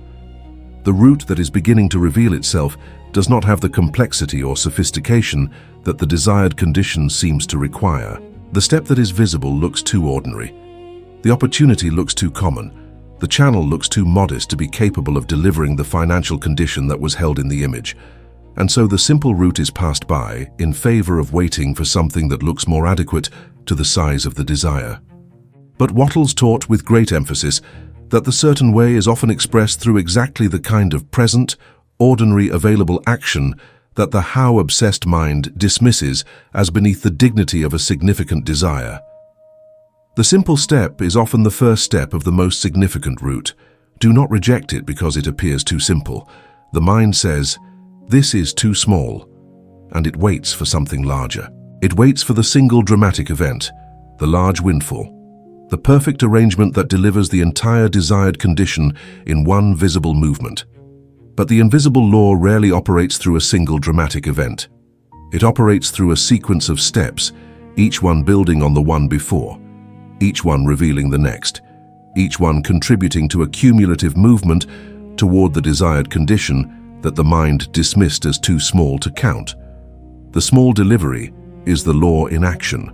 It is not the law failing to deliver the large thing. It is the large thing arriving piece by piece through the sequence that the source has assembled. Receive the small piece. The large delivery is the accumulation of what was not dismissed as too small. The mind says, "This person cannot help." The person through whom the next piece of the how is arriving does not fit the profile of the kind of person the plan said would be the channel. They are not prominent enough. They are not influential enough.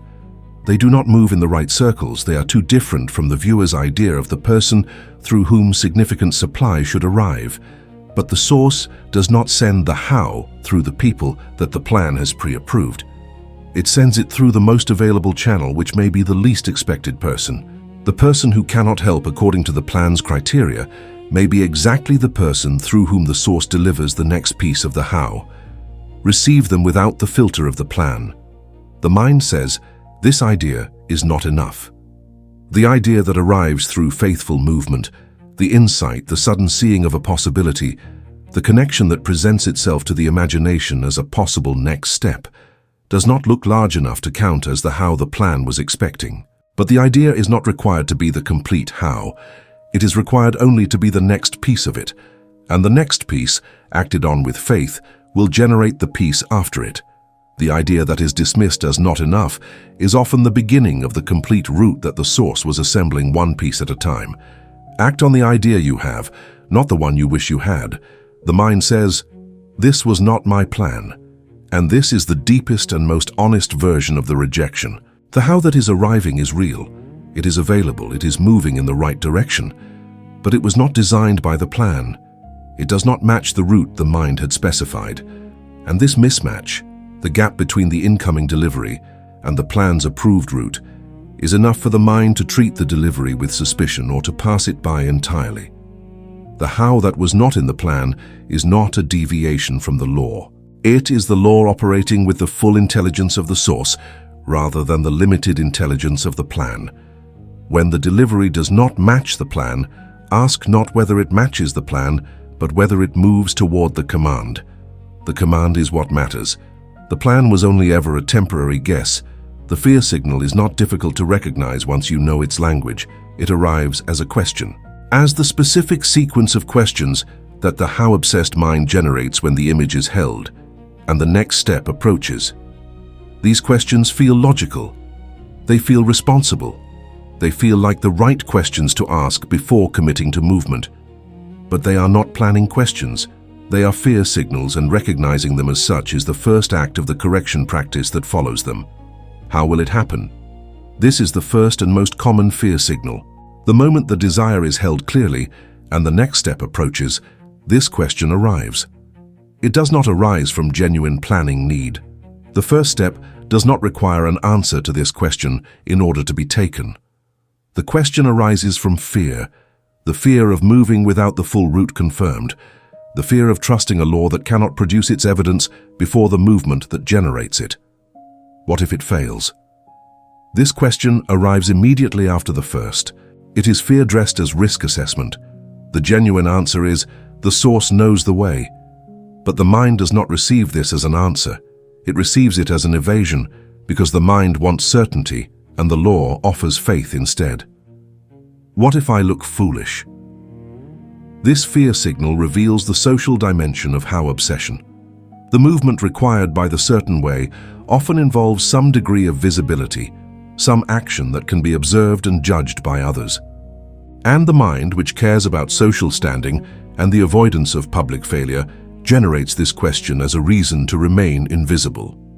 What if this is wrong? This question attacks the validity of the step itself, not the desire, which was clear, not the faith, which was present. The step. Was this the right step? Is this what the source intended? And because the step cannot be confirmed as the source's precise intention in advance, the question is unanswerable, on the mind's terms, and becomes another reason to pause. What if nothing appears? This is the fear of the most desolating possibility, that the movement will be made, the step will be taken, and nothing will follow. That the law will not respond, that the invisible supply is not there, that the source has nothing prepared. This fear is the deepest and the most disabling, and the corrective response to it is also the deepest. The source knows the way. Not because nothing difficult will ever happen, but because the law is consistent. The formless substance responds to the held image and the faithful movement. It has always responded to these conditions. It responds to them now, not on the mind's timeline, not through the plan's specified route, but the law responds. It does not leave movement made in faith without its corresponding revelation. What if I cannot control it? This is the fear that underlies all the others. The desire for control is the desire to know the how in advance, and the invisible law requires the surrender of this control as a condition of receiving. Not the surrender of the command, not the surrender of the desired condition. The surrender of the control over the route, the timing, the channels, and the arrangement of the delivery. This surrender is the precise act that allows the source to operate without the interference of a limited mind, trying to manage logistics it was never designed to manage. The corrective line returned to every time the fear signal arrives in any of its forms is this: the source knows the way. The correction practice is simple, repeatable, and powerful. It does not require perfect inner peace before it is applied. It does not require the absence of fear. It requires only the willingness to catch the how question when it arrives, to name it clearly, and to follow the steps of the correction before the question has had time to generate the full cascade of doubt and paralysis that it would produce if left unchallenged. The practice works in any moment, at the beginning of the day, in the middle of an action, at the edge of a decision, anywhere the how demand arrives and attempts to assert itself as a condition of movement. First, catch the how question. This requires the practice of inner observation, of noticing when the mind has shifted from the held image of the what into the anxious calculation of the how. The shift has a feeling. It is a tightening, a pulling back, a sudden flooding of logistics and uncertainties where the clear image was. It is the feeling of the false safety trap activating. It is the fear signal arriving in one of its forms. Catch it, name it. This is a how question, not a planning question, not a wisdom signal, a how question. The naming changes the relationship to it immediately. Second, say, that belongs to source, not internally as a defeated thought, as a deliberate spiritual act, a declaration of the correct assignment of logistics. The how does not belong to your mind. It never did. It belongs to the intelligence that has access to the full landscape of invisible supply and the full assembly of available channels. The moment you assign it to source, you remove it from the inventory of conditions you are placing on your faith. You return it to its rightful owner. And your inner state, released from the burden of carrying a question it was never equipped to answer, begins to settle back toward the held image, the steady faith, the grateful expectation of the certain way. Third, restate the what. After the how question has been caught and assigned to source, return immediately to the clear image of the desired condition, not a vague recollection of it, a full, definite, deliberate restatement. Hold the image again with all the feeling and specificity that the protocol of defining the what established. The restatement of the what is the recommitment of the command. It is the renewal of the signal that the formless substance is responding to. Every time the how question pulls you away from the image and you return to it through the restatement of the what, you have demonstrated to yourself that the command is greater than the fear, that the image is greater than the logistics, that the law is greater than the demand that it explain itself before it operates. Fourth, identify the nearest step, not the ideal step, not the confirmed step, the nearest one, the one visible from where you are standing right now with the resources and understanding currently available to you. The step that can be taken today, in this moment, in the direction of the held image. This step does not need to be impressive. It needs only to be faithful and available. If the nearest step is a conversation, identify who. If the nearest step is a creation, identify what. If the nearest step is a decision, make it. The identification of the nearest step converts the spiritual correction into a practical orientation toward action. It ensures that the correction does not remain in the mind as a belief without a corresponding movement in the visible world. Fifth, take it. Take the nearest step, now, not after one more planning session, not after the how question has been fully resolved by the mind's analysis, not after the conditions have improved. Now, with the faith available in this moment, with the image held as clearly as it can be held in this moment, through the nearest open door. This is the action of the certain way. This is the movement that activates the invisible mechanism. This is the step that the source was waiting for before revealing the next piece of the how. Take it. And in taking it, you will discover something that the how-obsessed mind has never been able to discover from its stationary position. What the source had prepared just beyond the door that fear was calling a risk too great to take. Sixth, record what the step reveals. This practice of recording is not bookkeeping. It is faith documentation.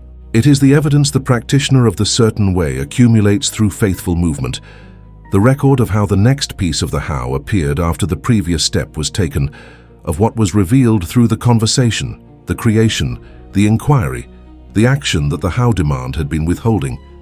This record becomes, over time, the personal testimony of the law in operation. It becomes the evidence that the mind required before faith, available now in a form that faith generated through movement. The record changes the relationship to the how demand, because it demonstrates from lived experience that the source does indeed know the way, and that the way becomes visible step by step in response to faithful obedience to the certain way. You are not the person who waits for the map. You are not the person whose faith is conditional on the route being explained in advance. You are not the person who holds the desire under the constant interrogation of the how question and allows the desire to collapse under that interrogation. That was a role you played because you did not know any better. That was the identity produced by years of visible world thinking applied to a spiritual law that operates on different principles. But you know better now, and the knowledge creates a new available identity, a new way of relating to desire, to source, to supply, and to the movement that the invisible law requires. You are becoming a faithful mover, someone who holds the command, releases the how, and walks through the nearest door. The new identity is defined by the statements it holds internally as its operational truth. I know the what. Not approximately, not vaguely, with definite clarity. I know the financial condition I desire. I know the freedom I am commanding. I know the image I am holding. I know the what that I am giving to the formless substance as an instruction and receiving from the source as a delivery. I know the what. This is the first statement of the new financial identity. It is the declaration that the command is clear, the image is definite, and the instruction to the invisible law is in place. I release the how. This is the second statement of the new identity, not a reluctant surrender of something the mind would prefer to control. A deliberate, practiced, spiritually intelligent act of returning the logistics to the intelligence designed to handle them. I release the how because the how does not belong to me. I release the how because holding it was not protecting me. It was blocking me. I release the how because the source that holds the how is more capable of assembling the root than the mind that was trying to calculate it from a position of limited visibility. This release is the freedom that the new identity lives in. It is not a one-time act. It is the daily practiced position of the certain way. I move before the full road appears. This is the third statement, and the one that distinguishes the new identity most sharply from the old. The old identity waited.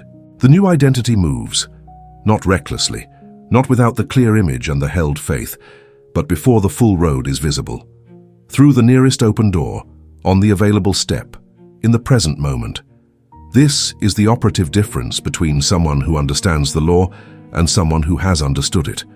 The difference is not in the knowing, it is in the moving before the full road appears. This statement, held as an identity declaration, ensures that the knowing produces the corresponding action, rather than remaining as a beautiful belief that never generates the movement it requires to demonstrate its truth. The source reveals the root in motion. This is the fourth statement.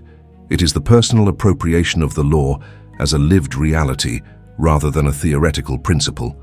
Not the source reveals the root in motion for some people. For me, in my life, in response to my held image and my faithful movement, the source reveals the root in motion. I have seen this. I have experienced it. The step I took before the full road was visible led to a revelation I could not have produced from a stationary position. The source is not absent. The law is not suspended for my situation. The root is being revealed in motion as I move. This is the truth of the new identity, and it becomes more concretely real with every step taken in obedience to it. The new financial identity is not a costume. It is not a declaration made in the hope that repeating it will eventually produce the feeling that it is true. It is a description of who you are becoming through the practice of the certain way, through the daily act of defining the what with clarity, through the daily practice of releasing the how with genuine spiritual authority, through the daily movement, through the nearest open door without the condition that the full road be visible first, through the daily record of what each step reveals.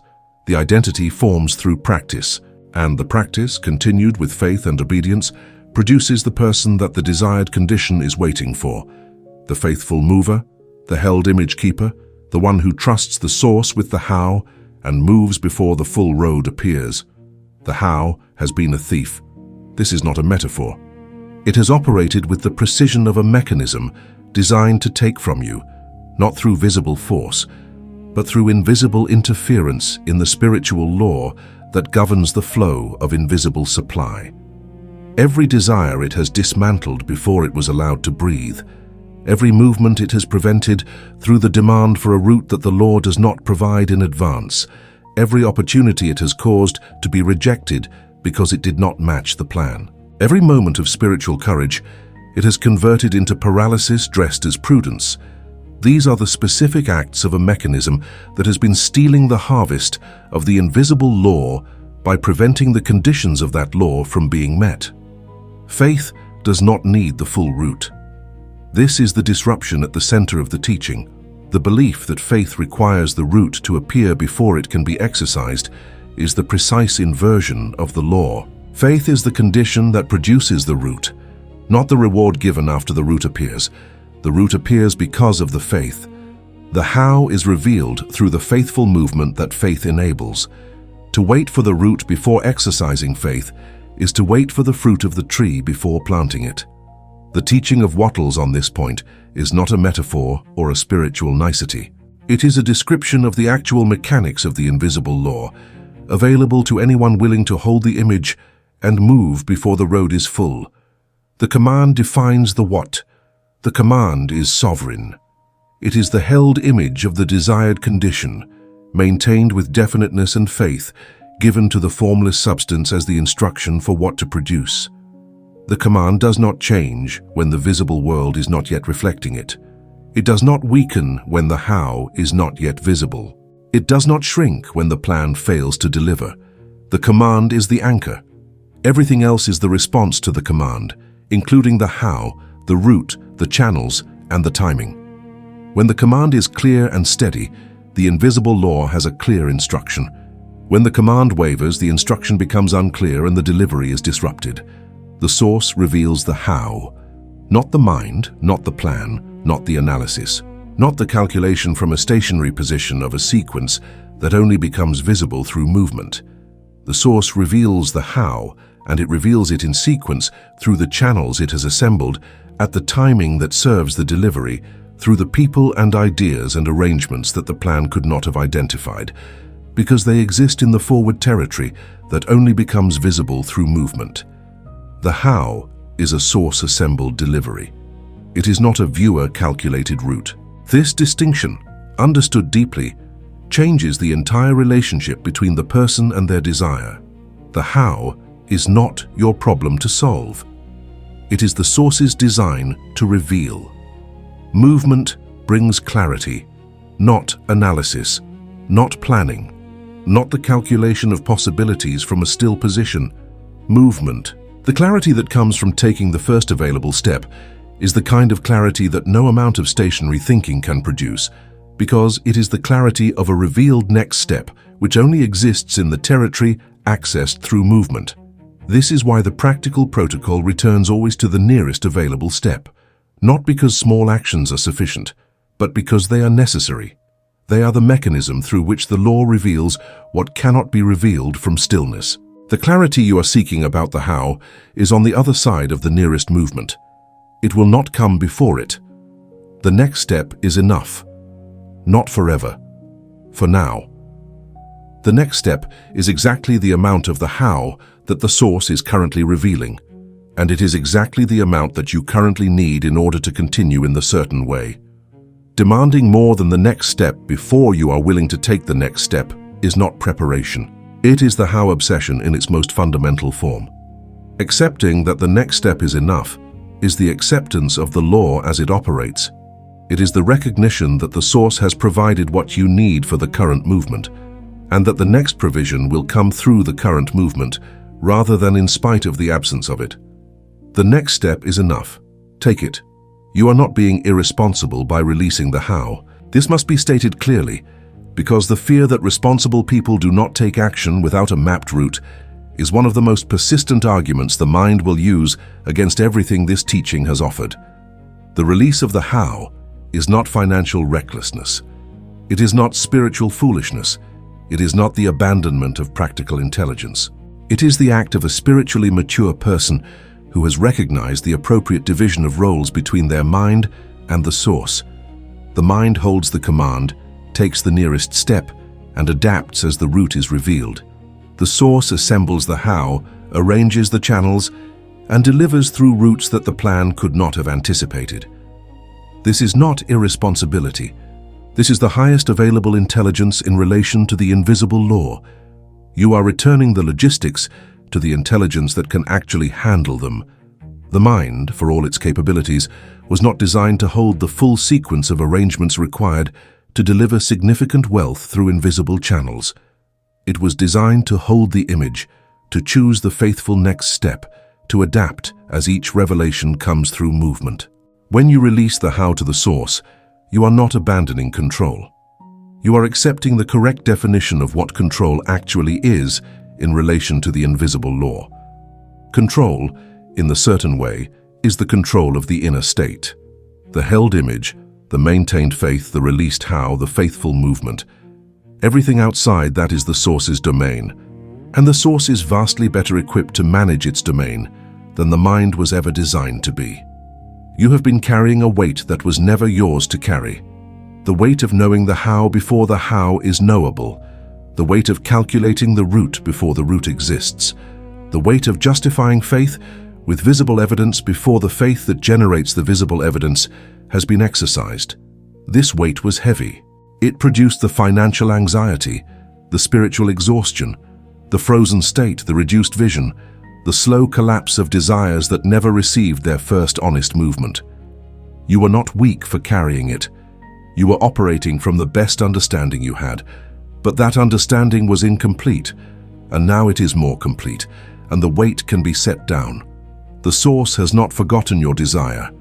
This is the reassurance that the how-obsessed mind most needs and is most reluctant to receive, because receiving it requires the surrender of the control position that how-obsession has been maintaining. The source has not looked at your desire and found it excessive. The source has not reviewed your circumstances and concluded that the desired condition is unavailable to you. The source, which is the formless substance beneath all visible wealth, does not operate from scarcity. It does not allocate supply based on visible deservingness.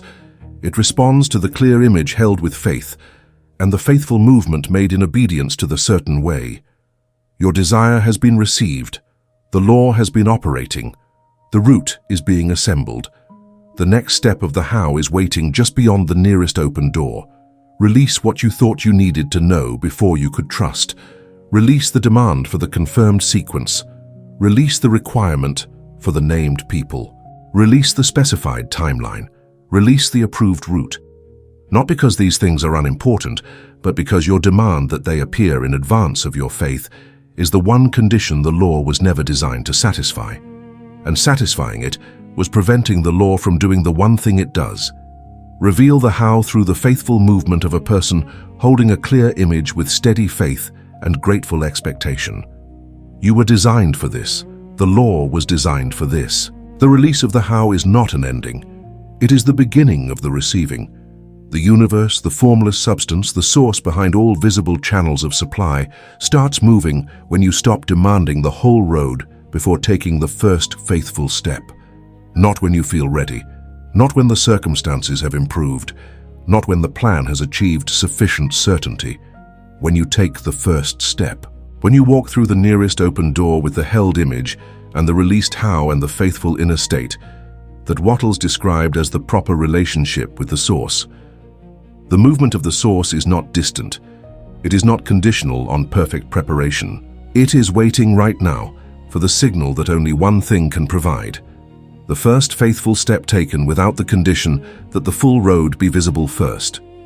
For 7 days, beginning from this moment, you are going to practice one of the most powerful and one of the most simple spiritual disciplines that the certain way offers. Every time the how question arrives, and it will arrive not once but repeatedly, sometimes in the same hour, sometimes in the same minute, You are going to answer it with a single declarative response. The source knows the way, not as a defeated mumble, not as a vague hope, as a spiritual authority, as the statement of someone who understands the law and is choosing to operate within it rather than outside it. The source knows the way. Say it clearly. Say it with the conviction of someone who has heard the law and chosen to believe it above the evidence of the visible world's current arrangement. Then, after you have said it, take one next step, not the full plan, not the confirmed sequence.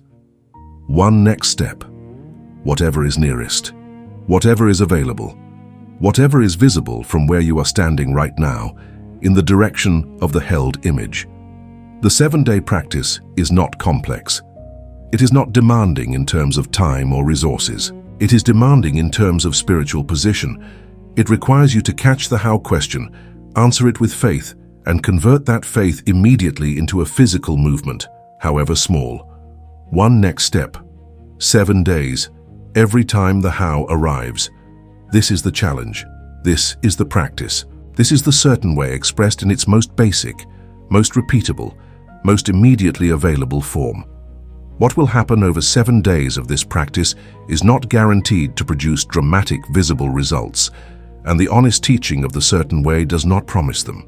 What will happen is this: the relationship between your mind and the how question will begin to shift. The how question will begin to lose its power as an automatic stopping mechanism. You will begin to have the lived experience of taking steps before the full road is visible, and of something being revealed through those steps. Not always the large revelation, sometimes a small one, but the law will begin to show you, through your own experience, that movement generates clarity in a way that stillness never can. And that experiential knowing, built through 7 days of faithful practice, will change the inner conversation about the how in a way that no amount of teaching can fully produce without it. The challenge is not designed to replace the ongoing practice of the certain way. It is designed to initiate it. 7 days is enough to break a pattern that has been running for years, not because 7 days of practice undoes all of the prior conditioning, because 7 days of genuine, faithful, specific practice creates a new experiential reference point from which the law becomes real rather than theoretical. After 7 days of answering every how question with "the source knows the way" and following each answer with one faithful next step, you will not be the same person who began this teaching. You will be someone who has started to live the law. And a person who has started to live the law cannot return to the comfortable stagnation of the how demand with the same ease as before, because the experience of the law in motion has changed what is believable. After you have practiced this for 7 days, come back to this video and write in the comments what you discovered, not as a performance, as a record, as the first entry in your personal testimony of the law in operation. Write what step you took. Write what it revealed. Write whether the how question arrived and how you answered it. Write whether the source surprised you with a channel the plan had not specified. Your comment is not just a comment. It is the beginning of your faith record, the accumulation of evidence that the law has been operating in your life in response to your faithful movement. And your record may be the teaching that another person, reading it in a moment of frozen how demand, needs to see in order to take their own first step. The ancient teaching that Wattles carried into the world is not abstract. It is not theoretical. It is not a philosophy for contemplation without application. It is a law for living. A law that requires one thing above all others: the first faithful step taken without the condition that the full road be visible. Every building that stands began with a foundation laid before the upper floors were imaginable. Every journey completed began with a first movement made before the destination was confirmed by any sense other than the inner certainty of faith. The source did not wait for the builder to see the roof before it allowed the foundation to be laid. The source did not wait for the traveler to see the destination before it placed the first step of the road beneath their feet. The law has always operated this way. It operates this way now. The formless substance beneath all visible wealth is not absent from your life. It is not withholding supply while it waits for you to deserve it more fully. It is not baffled by your desire or unresponsive to the image you have been holding with such sincerity. It is responding. It is assembling. It is arranging through channels invisible to your current position the how of a delivery that was set in motion the moment the what was held with genuine faith. The only gap between where you are and where the desire lives in visible reality is the gap of the next faithful step. Not the 10th step, the next one. The one that is available right now through the nearest open door, without the condition that the full road be visible first. Subscribe to the Master's legacy so that this teaching continues. The ancient law has many doors, and this channel is committed to opening each one in turn. The law of inner state, the law of spoken word, the law of invisible supply, the law of faith before evidence, the law of channel and source, the law of received wealth, the law of command and delivery. These teachings were carried into the world by masters who tested them against the full weight of their own circumstances and found them true. They are being carried now into this moment, for you, because you are ready to receive them and act on them. Subscribe. The next teaching is already assembled and waiting for the moment you are ready to receive it. If this teaching reached something in you today, leave a comment. Not the comment of someone performing agreement. The comment of someone who was genuinely seen, genuinely challenged, genuinely reoriented by the teaching of the certain way. If the image of the road and the headlights spoke to you, if the description of the how question as a thief named your experience, if the false safety trap was recognized, if the correction practice felt practical and possible, let the comment be the first movement, the first step, the first act of the new identity that does not wait for the full map before taking the first faithful action. The source knows the way. Write it. Let it be your declaration and your beginning. Come back to where this teaching began. The question, how, has stolen more desires than failure ever has. That sentence was true when you heard it at the beginning of this video, but it had the texture of a description. Now it has the texture of a law you understand from the inside. The how question is not wisdom. It is not responsibility. It is not the sign of a mature mind protecting itself from premature action. It is the thief, the mechanism by which the invisible law is blocked before it can begin to demonstrate its operation. And now that you know its name, now that you can recognize its arrival and answer it with faith rather than with surrender, it has lost the power it once exercised unchallenged over the desires that were always legitimate, always supported, always waiting for the movement that the how demand was always preventing. The universe starts moving when you stop demanding the whole road before taking the first faithful step. Not when the plan is complete, not when the how is answered. Not when the circumstances have become favorable enough to remove the exposure of visible action. When you take the step. When you hold the image and release the how and walk through the nearest open door without the condition that the 10th step be visible from the threshold of the first. The source was never absent. The supply was never depleted. The route was always being assembled, ahead of you in the invisible, waiting for the movement that would bring you into alignment with the next piece of it. The universe starts moving when you stop asking how and start walking in the light you have. The first step is enough. The source knows the rest. O's.